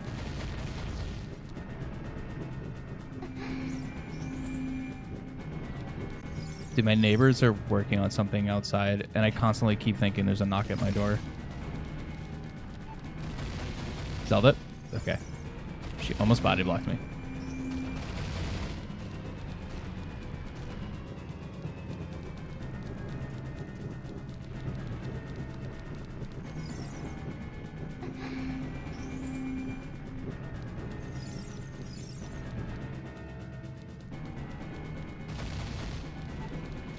Come on, keep going.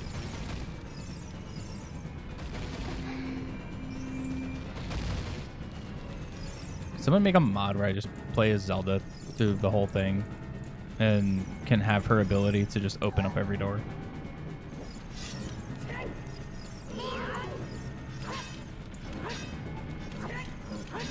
Come on.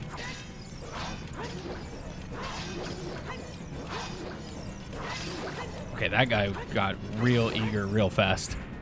He just started jumping.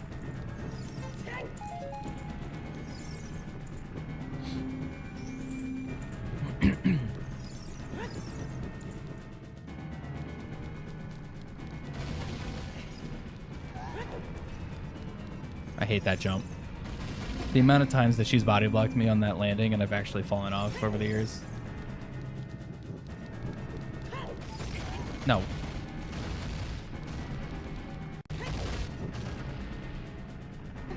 I also forget that I have to try to just not get hit, because if I get hit, she like freaks out. And it's like, it's not you. You're fine. Just go. Zelda. Please. I promise. I'm okay.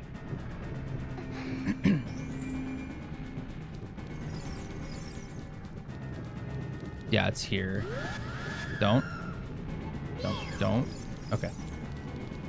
Yeah, I don't remember how you're supposed to do it there. I think it is just super slide. You just super slide into that. I don't know. Or it's up here. It might be up here.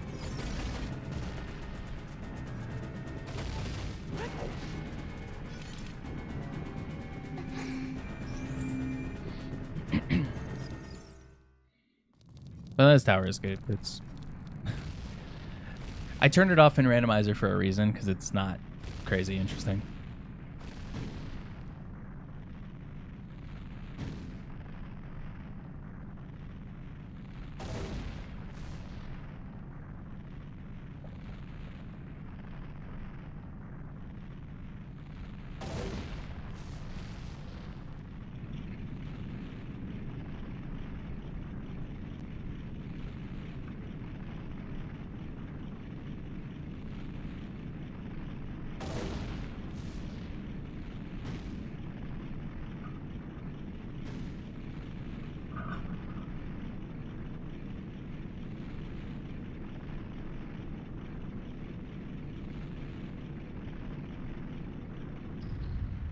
All right. Now Ganon. I do have bombs, right? I should. I should have plenty of bombs. Surely.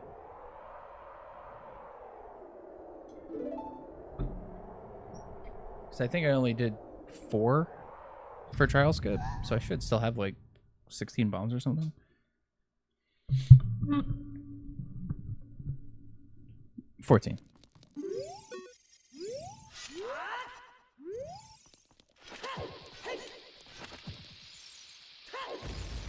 Too early.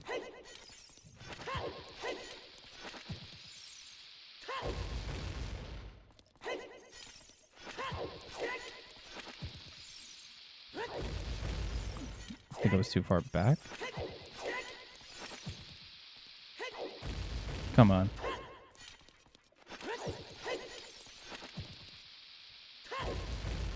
Oh my god.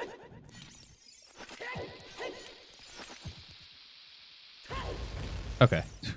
I was gonna be a little upset.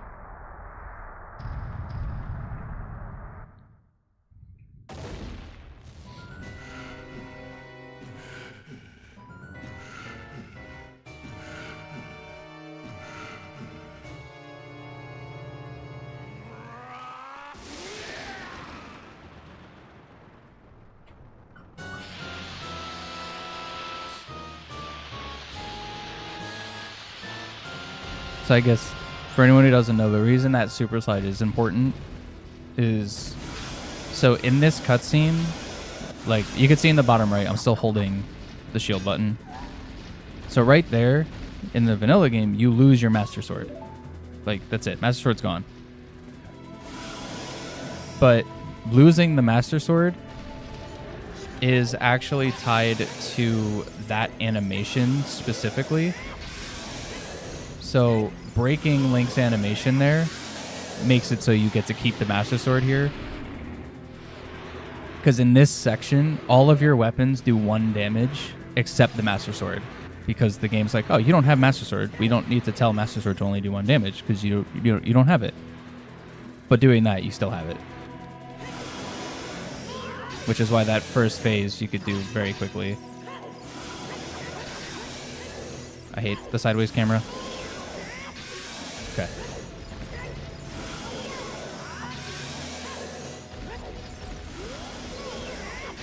There we go.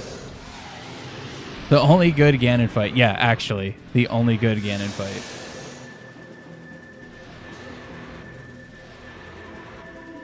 Yeah, this Ganon fight is actually good. And honestly, his overall design here, like he's stunned forever, so I'll go into first person for a sec. Like his overall design here, this is one of the cooler Ganons. Like I like this version of Ganon a lot.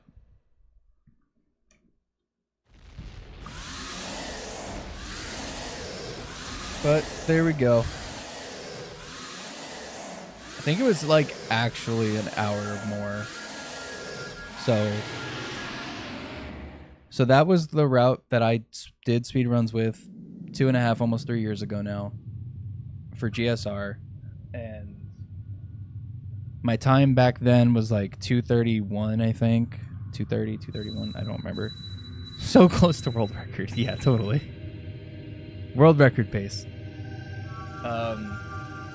So going this long, not doing an actual vanilla speedrun and adding an hour, I guess isn't that bad.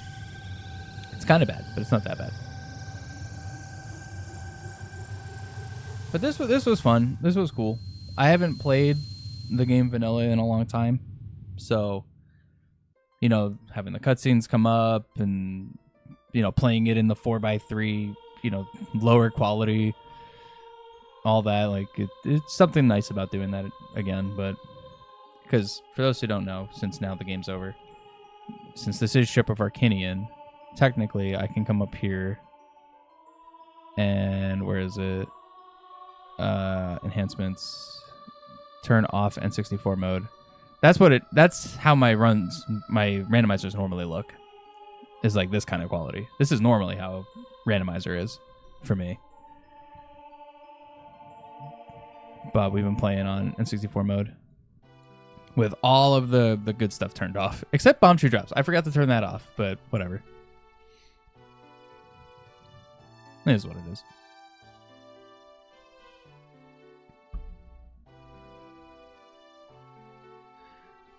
I'm sitting here thinking I need to look at spoiler log. I do not. I do not have a spoiler log for this. That's just it. We do have fast text. That is also still on. But that's almost like the faster quest. I think that's one of the things for faster quest is just fast text boxes, fast block pushing, stuff like that. Just little quality of life stuff. GG's, yeah. Yeah, this was fun. I think, no, I have work tomorrow. I don't think I could do a rando tomorrow. I'll probably play Mario tomorrow before going to work. I don't like doing randomizer before going to work because even though my randomizers are consistently around 3 hours, I know that the first time I do it before I have to actually go to work, I will get a 5-hour seed and not be able to finish it, and that's going to drive me crazy. I hate not doing randomizers in one sitting. So tomorrow we'll probably play Mario. We'll play more of the PC port FPS Mario. But yeah, I don't think there's any real reason to let the credits go. So I think that's probably going to just be it for me today. Thank you guys for coming out. I hope you enjoyed it. Check back tomorrow morning. We're going to play Mario 64 PC port with the FPS mod and probably finish that up. I think we're at the point where we should be able to finish it. So I'll see you guys then. See ya.